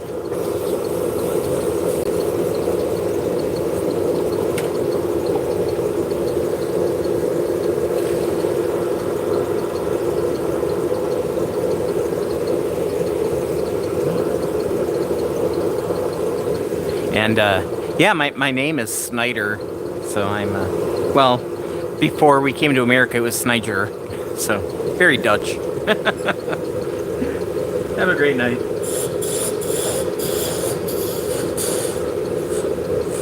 Apparently my family were cutters, like a tailor.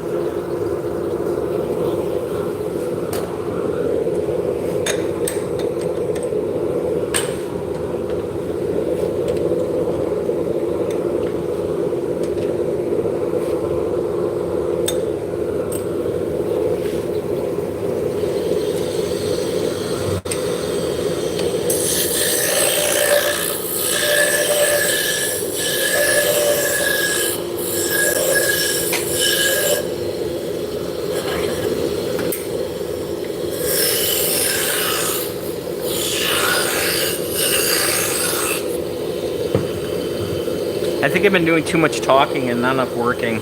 I wanted to get 40 done today. Let's see where we're at. We're at 2, 4, 6, 8, 10, 12, 14, 16, 18, 20, 22, 24. This is 25, 26, this is 27.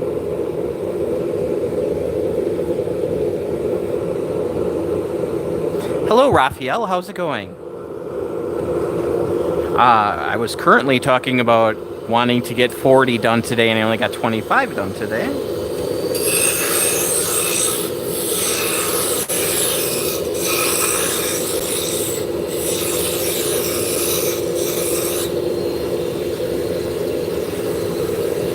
And then Remy is talking about being from the Netherlands, and my name is Dutch.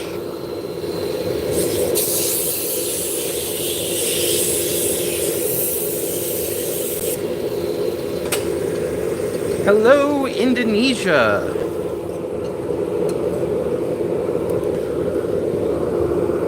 I hope you're having a wonderful day.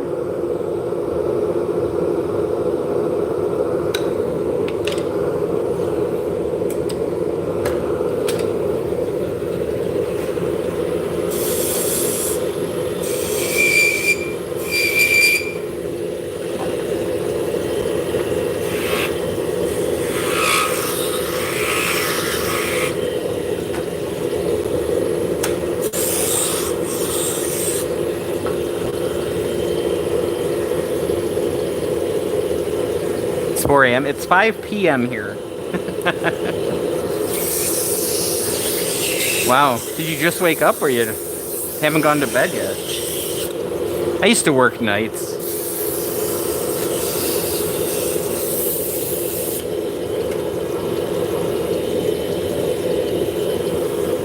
I used to work a 12-hour shift from 7 p.m.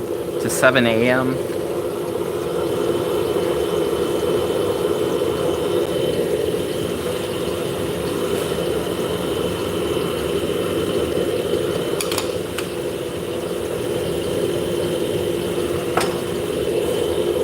Yeah, this started as a hobby, and it's been my full-time job for the last 11 years.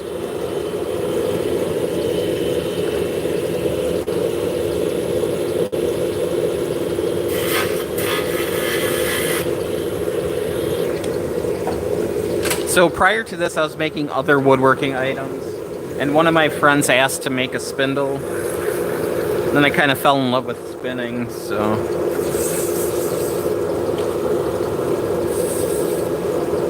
So I started making drop spindles to just help support my spinning habit. So I could buy roving and other things without having to mess up my budget. And I just fell in love with spinning.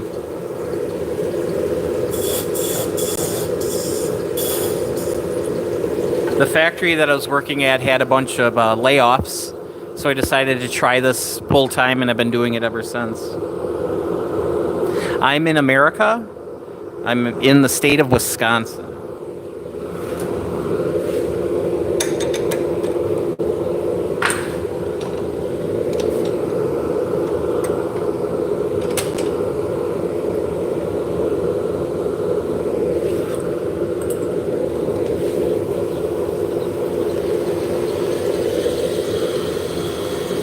So we have a lot of farming around here, a lot of cows.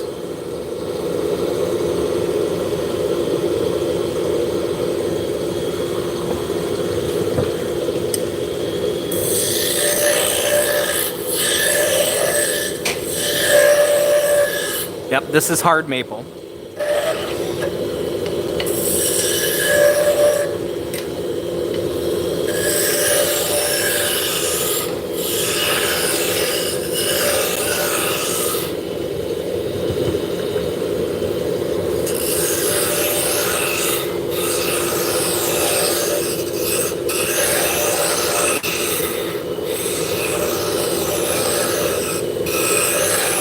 Yes, I have a very Midwestern accent.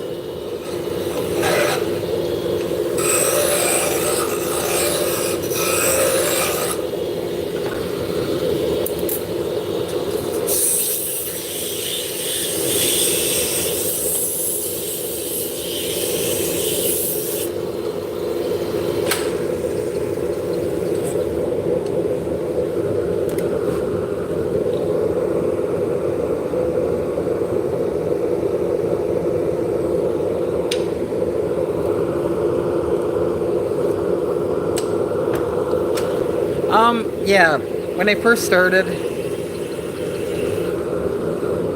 I was lucky enough to go to a local yarn shop, and they helped me out quite a bit.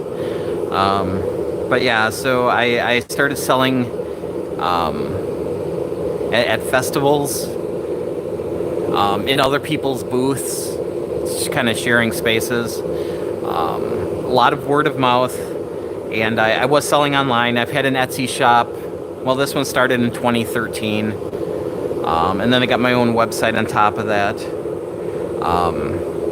But yeah, it's a very, drop spindles is very niche. So there's not a lot of people making them.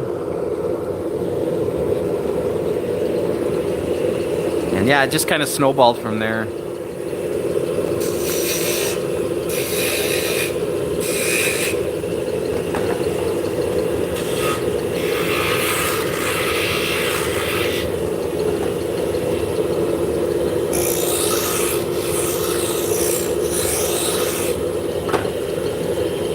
So yeah, so doing festivals, I'm doing like 7 festivals a year. I'm not doing a lot, but I do some bigger ones. But yeah, the majority of the money comes from online.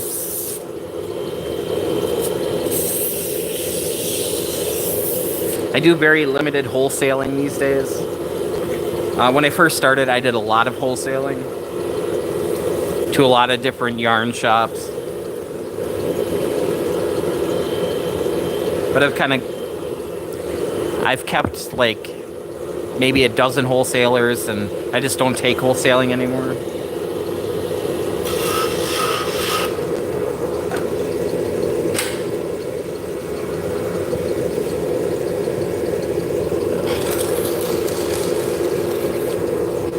Yeah, the wood is very thin, and there's a lot of supporting.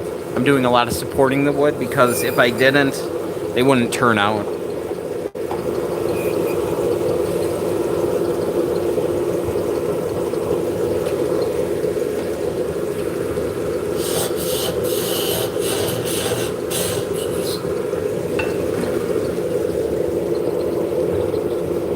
How long does one last? If it's taken care of, it should last forever.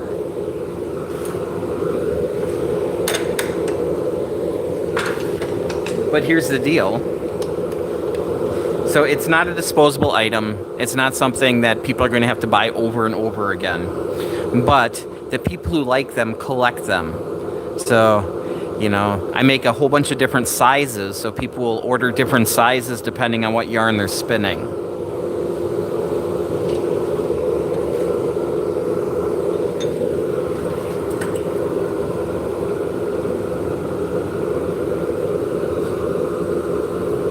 And if a shaft breaks, somebody like sits on a project bag or something bad happens, I can sell a replacement shaft.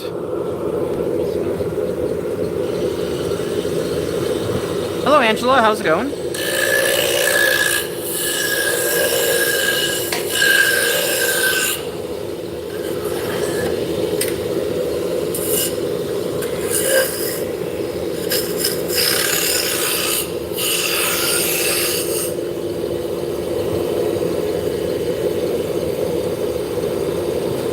Yes, man, I'll take your word for it.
What grit is the sandpaper? 150 and 220. And then with the burnishing, it's plenty smooth. So, you know, it's also a tool, so you're going to be grabbing it all the time. Having it super smooth is not going to be a benefit to it. I've used beeswax in the past, and I would, you know, put a little bit of mineral oil in with it, bring it up to temperature, and melt everything. This is paste wax. Both work equally well. Yes, Andrew, we're making small travel wands for the resistance. Concealable magic ones.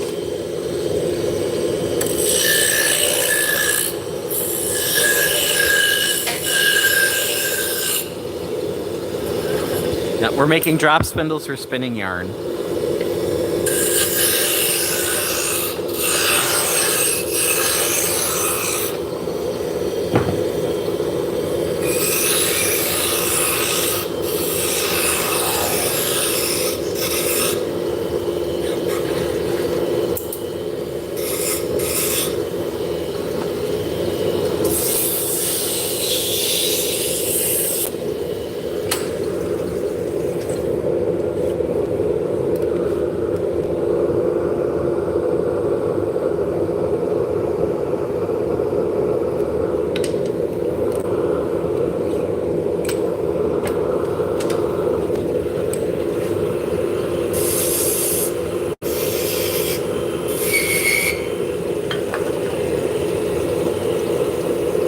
How many hours can you put in before you get tired and call it a day? Well, today I'm getting pretty close right now. We tend to work 8-hour days. But I won't be standing here for 8 hours. I'll work here for a couple hours. Yeah. It's hard to read. Just as we're making drop spindles. I have to make a different sign. But I'll do this for a couple hours. I'll go sit at the scroll saw for a couple hours. I'll go plane some, you know, I'll do a bunch of different things throughout the day.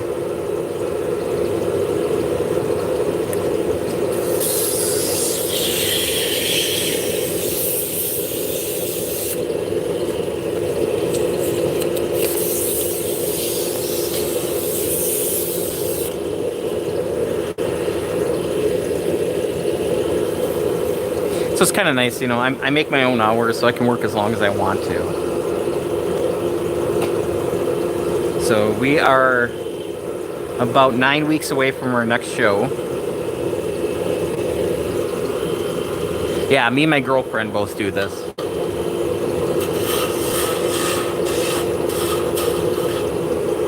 So my girlfriend takes care of a lot of the online stuff. She does a lot of the layout work. She'll like lay out all the arms for me to cut out, and she'll drill this hole, and she does a lot of the sanding.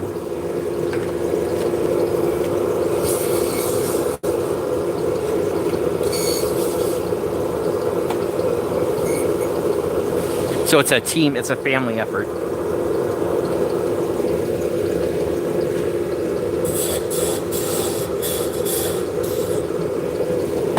So I did this by myself for probably 4 or 5 years.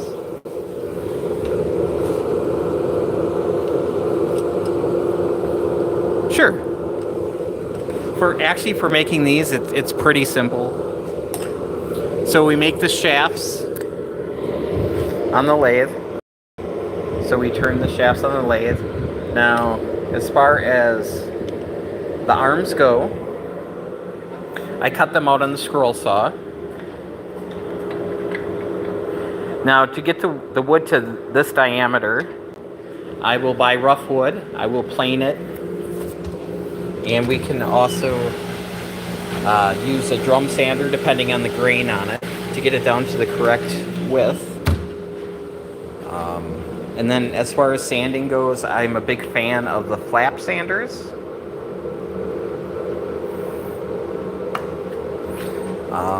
And then just breaking it down, table saw, band saw for getting it down. If I'm going to be doing, it's got a resaw blade on it, so I can, cut it that way. Hello, Andrew. You work for a furniture company in North Carolina, and you program a CNC lathe. Very cool. What kind of wood would you prefer for a log cabin? I'm not sure.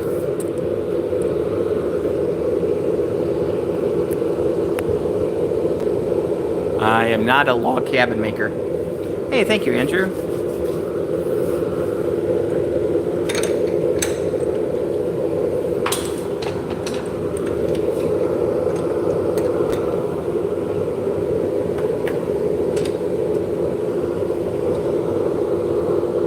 And then, I also do 3D printing. I make 3D printed spindles as well, and laser engraving, and all that stuff too.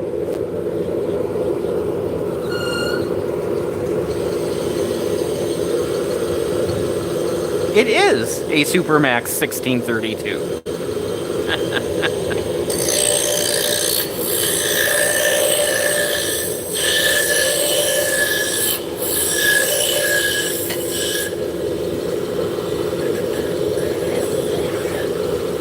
I actually order these from a company out of Ohio.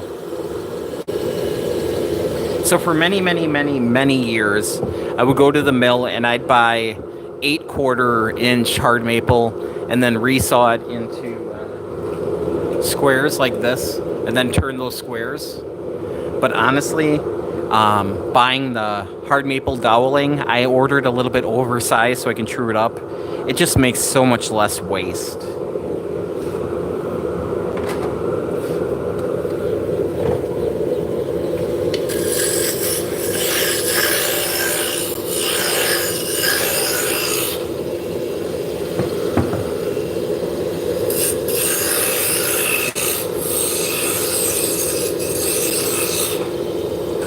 Less waste, less cleanup.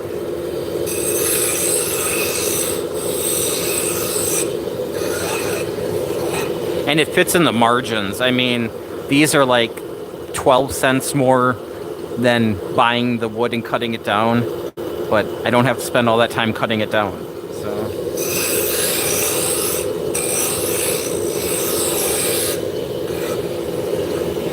Hey, not a problem. Now, I was listening to Adam Savage a while back, and he was talking about when you first start being a maker, the most expensive things are materials. But after you've been doing it a while, if you build a name for yourself and you start bringing money in, the most expensive thing is your time. Materials are the least expensive thing. So it makes more sense for me to buy these already cylindrical than to cut them myself.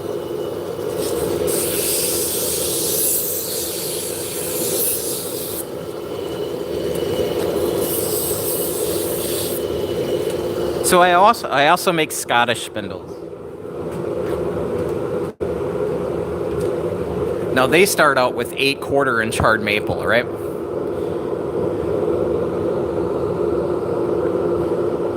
How much do they sell for online? The completed spindles, the least expensive ones I make are around 20, and they go up to about 40 or 50. And then if you start getting into exotic woods, it can go much higher than that. Hey Sean, how's it going? So these are 8 1/4-inch, and by the time I cut the board down and cut these down, I had a whole bag of sawdust just for making, I think, 30 of these. So it's like, it seems like all I did was make wood chips, you know?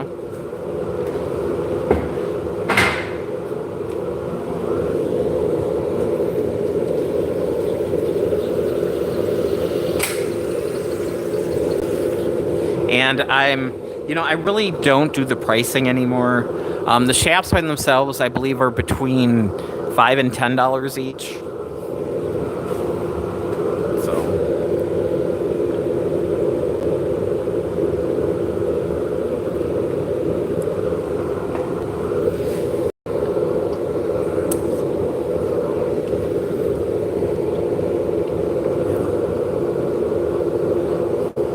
And my prices are kind of in the medium to low end.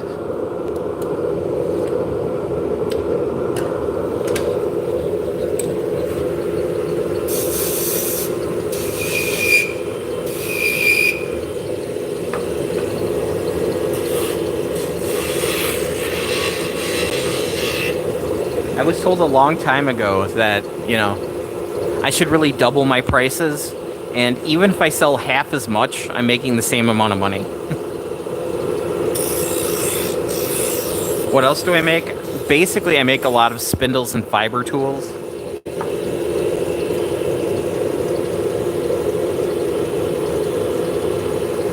I make stitch markers and gauges and nitty-knotties. Just a whole bunch of stuff for making yarn. I am going to be doing a craft show this fall.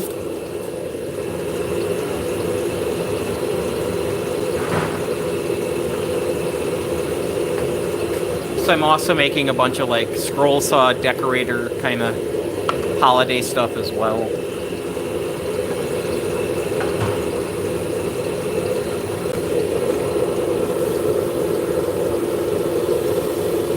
Are there many in the Canadian market? I don't know. There are Canadian makers.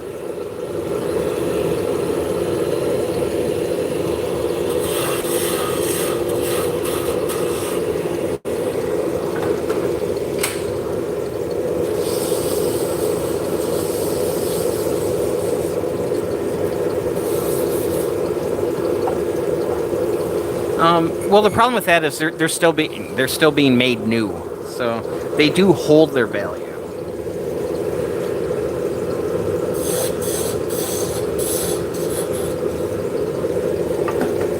So let's say you buy one of these and you don't like it, you could go on there's a website called Ravelry that has a lot of selling forums. You could sell them for the same price you bought them for.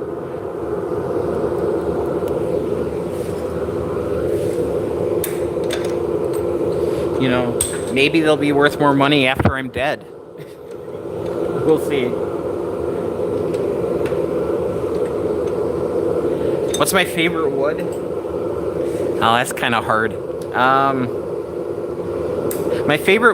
of my favorite woods is canary wood. It smells really good. It machines nice. It's pretty.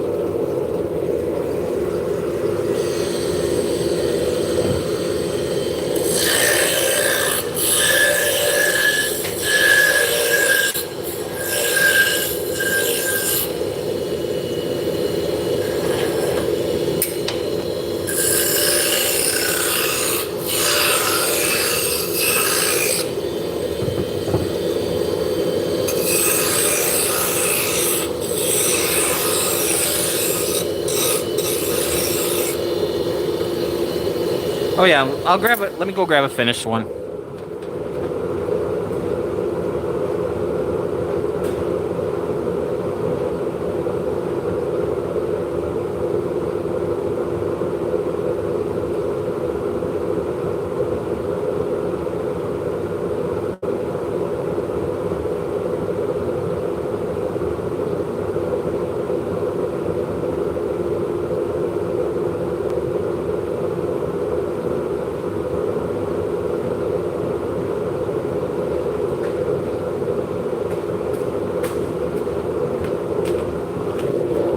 So I laser engrave my business name, so that's my last name. So Snyder Spindles, and then this is canary wood.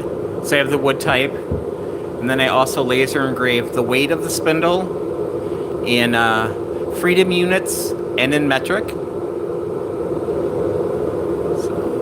yeah, canary wood's pretty.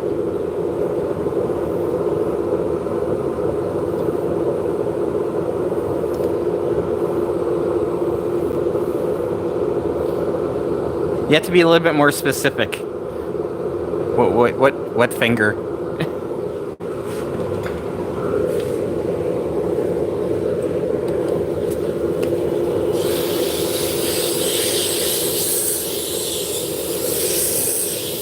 So I used to sign them. I believe it comes from South America, if I'm not mistaken.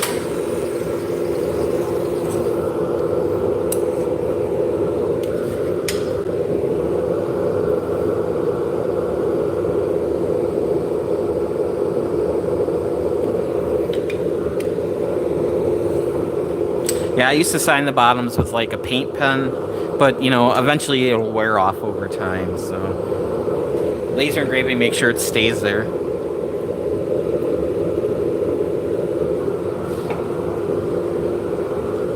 But you know, this shape is my shape. The shafts having these beads on is it's kind of like a guitar, where the headstock is kind of your trademarked kind of thing. So the shaft itself with the two beads is kind of like my signature.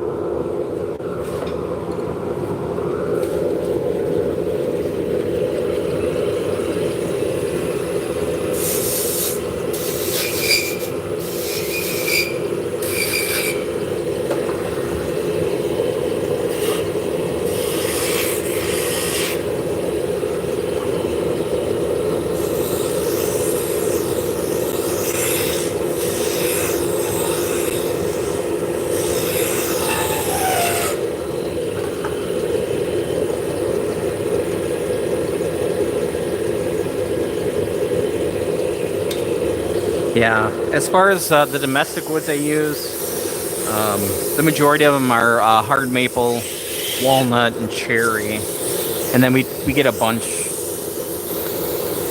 Central and South America, yeah.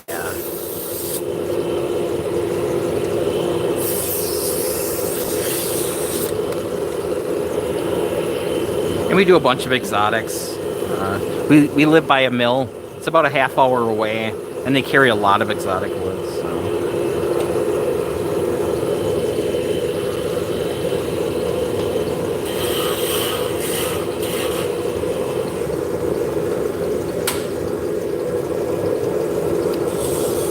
Oh yeah, I use Purple Heart.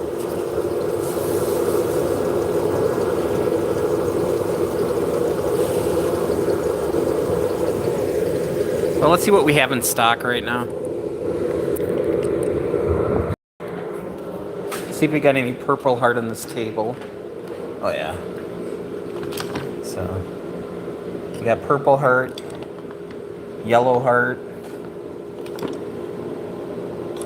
I think that's Tigerwood, Paduke, more Paduke. Got some Bacote. And then I've been laminating because I have some smaller pieces from resawing. So.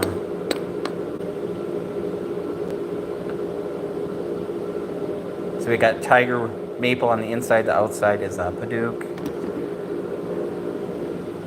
Yeah, got a bunch of cool stuff. This is stuff that's ready to be sanded. We're gonna have to make another run to the shop here pretty quick, the mill.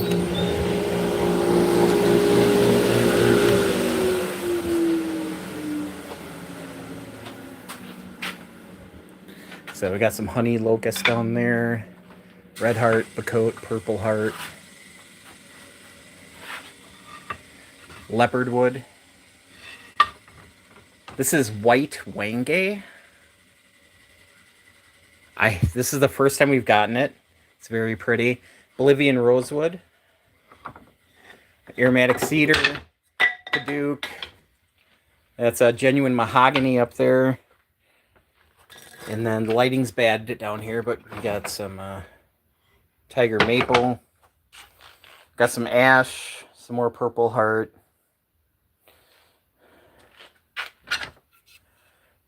Bird's eye. Then we got walnut, cherry, maple.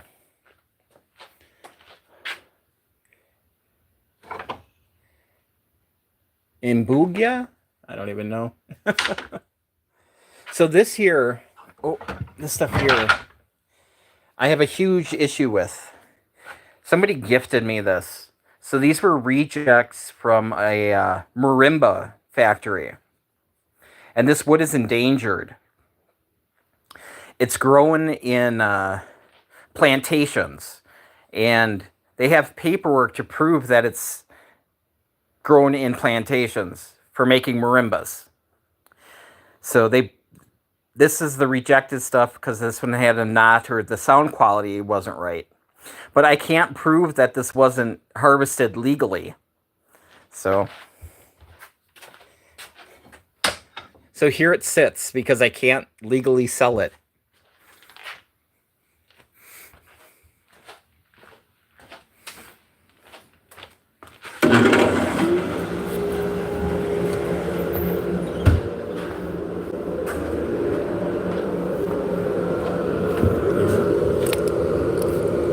And do you write the marimba company and be like, I need documentation? Is it marimba? Hang on.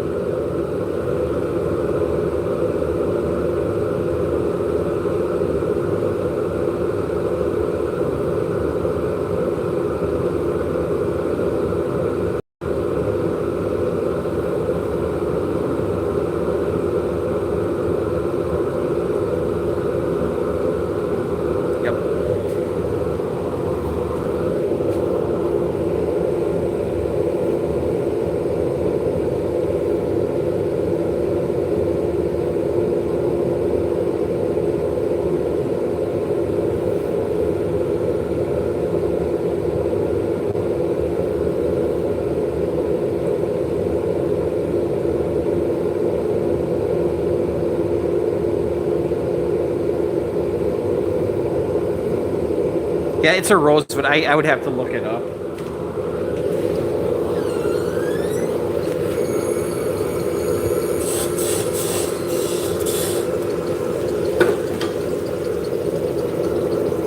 There we go. There's an 8-inch.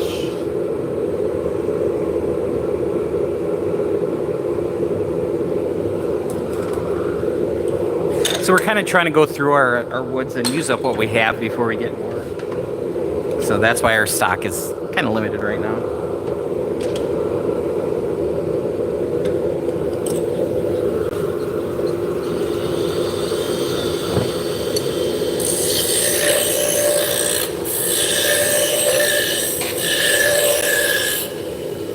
Hello! How's it going?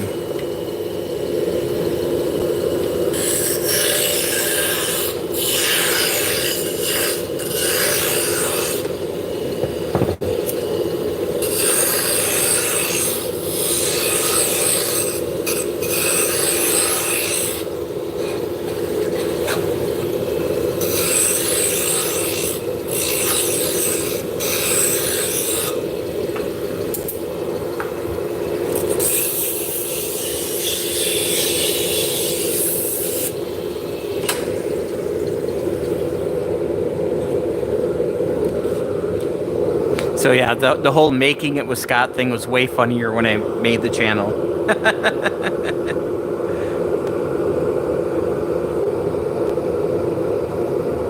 I'm glad you made it in.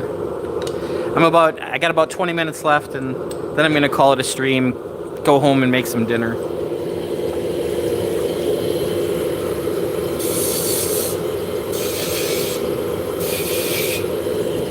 It feels like a Sunday.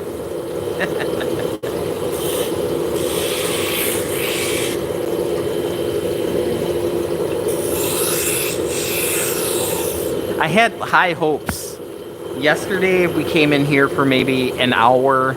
I had to do a little bit. And then I was going to take today off, but I got really bored, so I came back into work. Now we're making shafts for Turkish spindles again, unfortunately.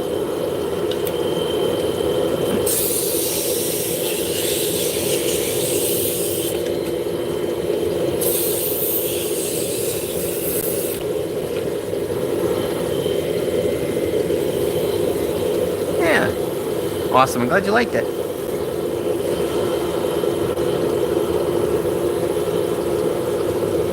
Oh. I'm not quite sure yet.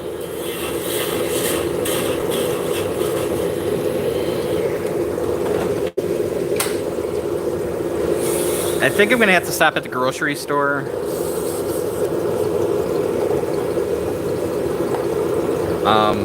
More than likely, I'm gonna make crispy tofu with stir-fried vegetables.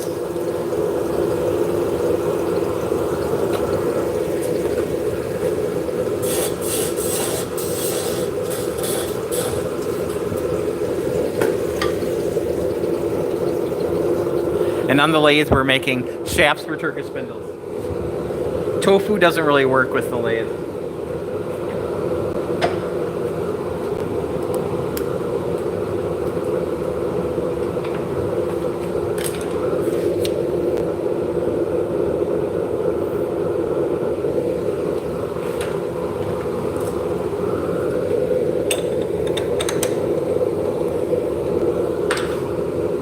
Stir-fried cottage cheese.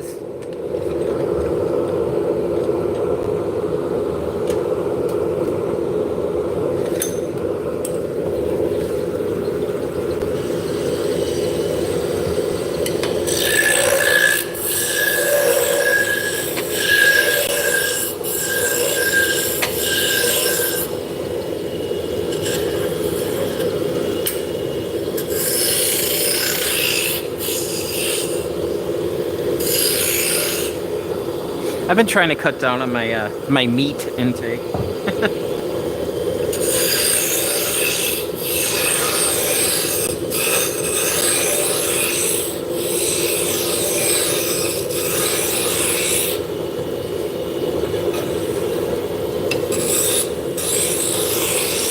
Just a little bit.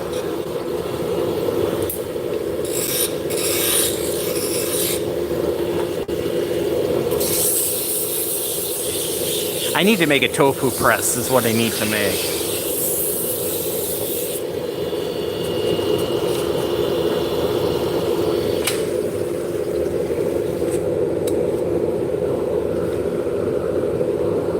I mean, my cholesterol's not out of control, but I want to keep it that way.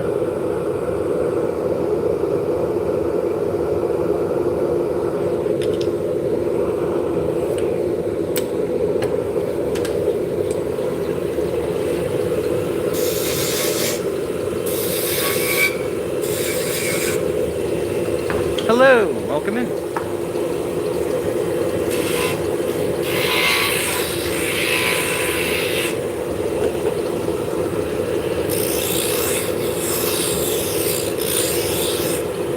I mean, for breakfast I had bacon and eggs, so what are you gonna do? Oh, I made stir-fried rice yesterday for dinner. And I used bacon grease, and then I put like bacon in it, like ground up bacon, crumbled bacon. Oh, it was amazing. Hey Jose, how's it going?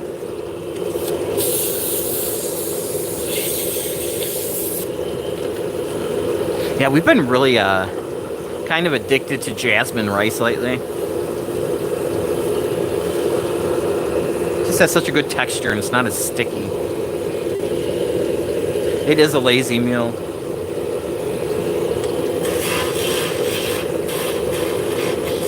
Well, we have the pea pods. We've got the bell peppers on hand, so it's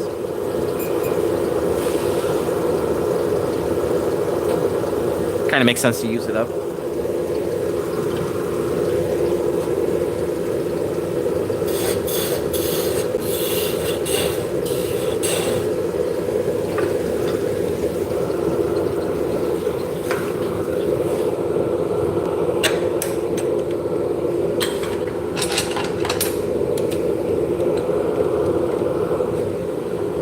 Jose, un momento.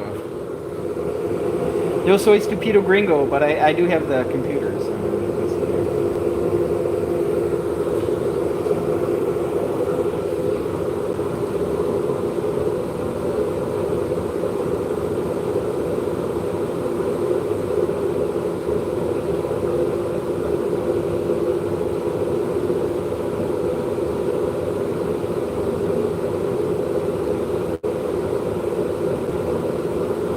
Agreed.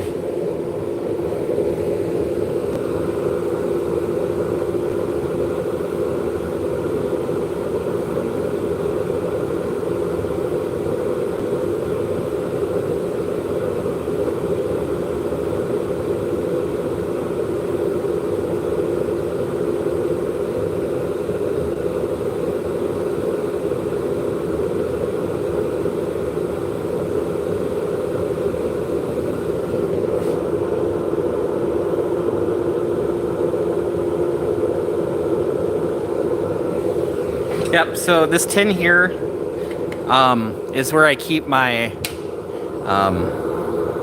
paste wax. And then I can close it to keep it from getting too hard. Yeah, it's just a little tin. I give these away at shows. I laser engrave my business logo on the top. And then if somebody buys something like earrings or stitch markers or something little, they go in these tins. And it's glued to my vent here. And I use it to hold my sandpaper and put my wax in. Works out good.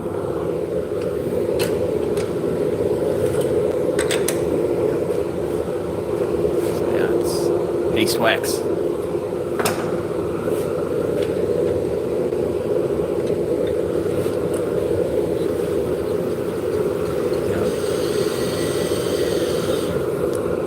Yeah, so I'm set up here just for making the shafts. So where I'm standing, you know, there's my wax, my sandpaper. Over here on my tailstock, I have my pencil with a magnet, so it's always there. Come over here. This is my test whirl that I slide over. Also a magnet, it lives here. And then I use this wrench as a caliper. It lives up here. There's one down here as well. This is the wire I used to burn. And then, you know, my wood chips are here, in there as well. And then my tooling is in a specific order. So I know where everything is. So everything's in hand reach. Just grab and go, grab and go, grab and go. And when I finish making them, I store them over here. And I have a little TV so I can read the chat. But yeah, just setting up this way, just, there's nothing worse than trying to look for a pencil when you need a pencil. So I tend to put magnets on everything. Yep. It'll save you time.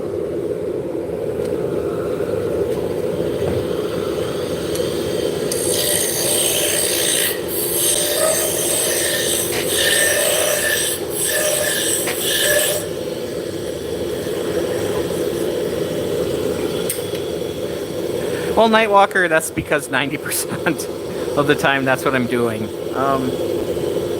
Well, last weekend on Saturday,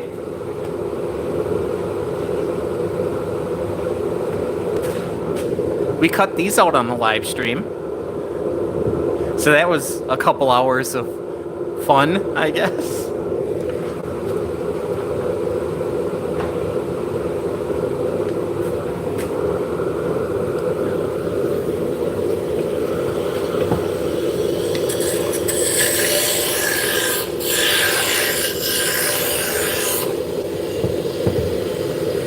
know. And, you know, I have 3 more shows, 3 festivals yet this year.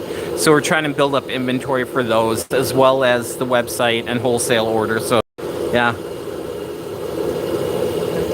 No, those are cut out on the scroll saw.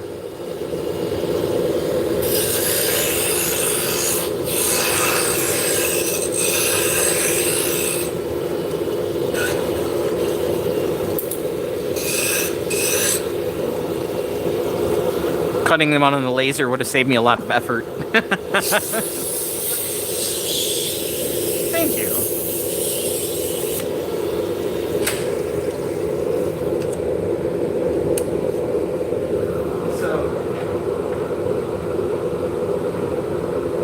Yeah, so this channel here, I'm starting to work on Christmas, fall, Halloween stuff. I plan on trying to get into a local, like, market this fall.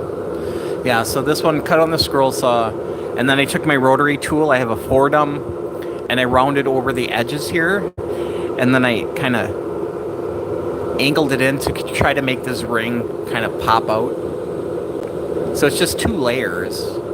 It's just doing that little extra sanding, I think, really paid off.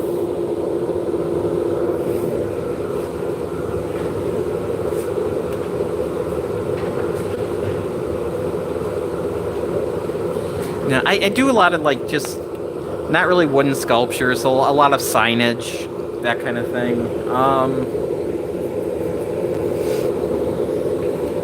So that was actually a Steve Good pattern.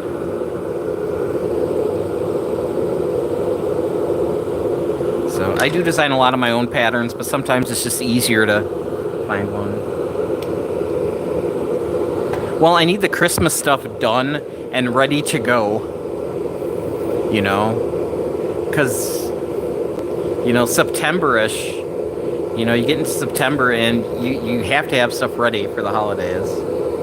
You have to be at least a season ahead of what you're selling.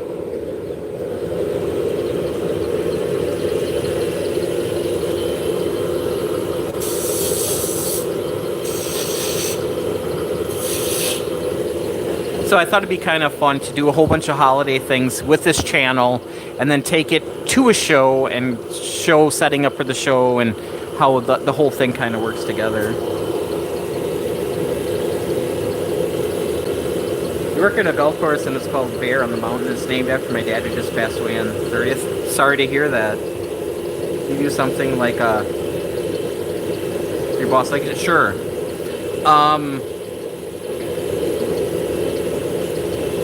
Yeah, just drop me a line. Send me an email. SnyderSpindles@gmail works.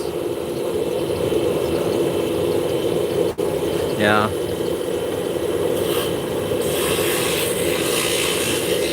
So I'm trying to have ample time for people to join along if they want to.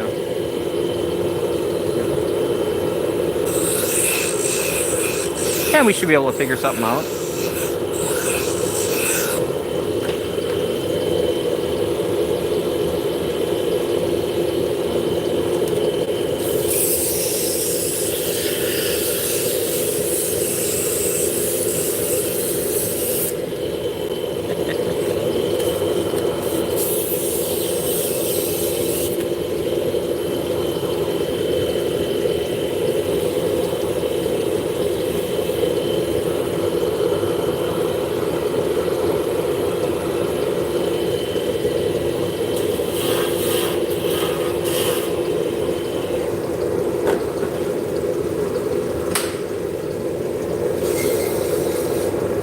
You know, we've been streaming for 2 hours, and I've only had to silence 1 person, which is pretty amazing.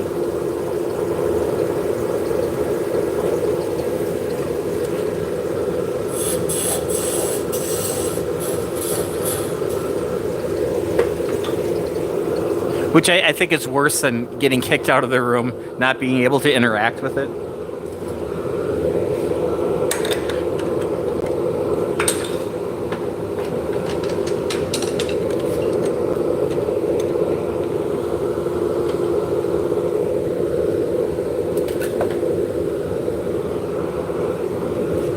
Alright, I will check it out. Let me,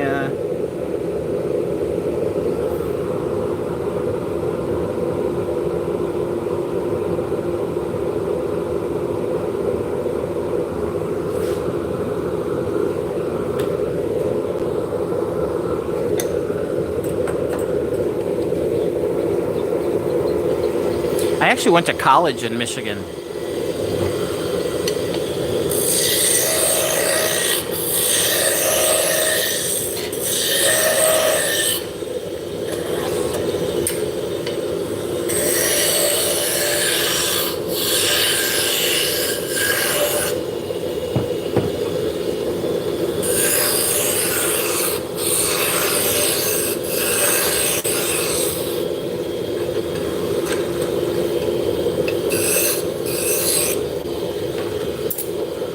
Way up in the way up in the UP. If you think my accent is horrible now, you should have heard me. Oh my god.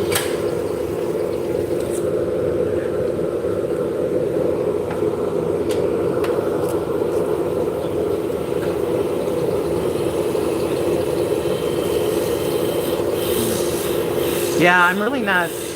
Yeah, I really don't do sculpture type stuff. Sorry about that.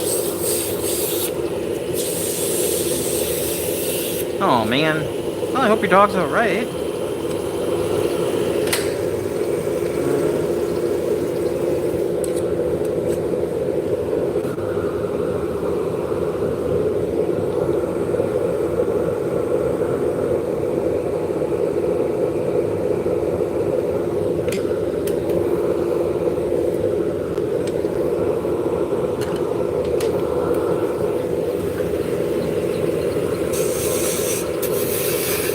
Alright guys, we're gonna finish this one up and then I have to run away. I gotta hit the grocery store and get cooking. And I need to get home and get my meds, so. Hello RM, how's it going? So I'd like to thank you guys for hanging out with me. I really appreciate it.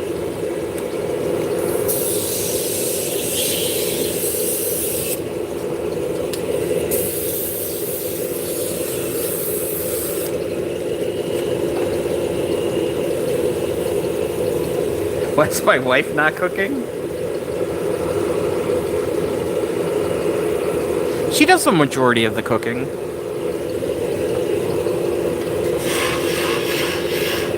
We share cooking tasks. I am going to be making a crispy tofu stir fry.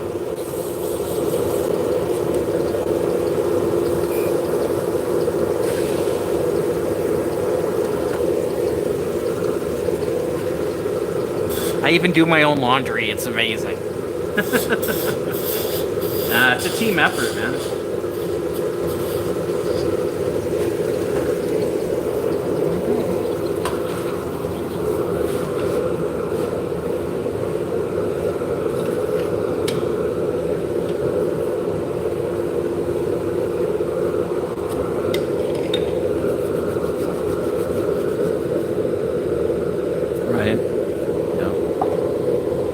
I need to make a tofu press. That's gonna be my next thing. You know, a cookbook with a paper towel. This isn't cutting it these days. Yep, so rubbing the wood on it before we put the wax on, that's burnishing. So what that does is it just gives it a friction polish. Just makes it a lot smoother. And it's kind of nice to be able to use the wood chips for something before they go into the collector. Alright guys, I gotta run away. Thank you guys so much. We'll catch you next time. Woo! Have a great day. And thank you guys so much for all the likes and the subscriptions. You guys are amazing. And we'll catch you next time.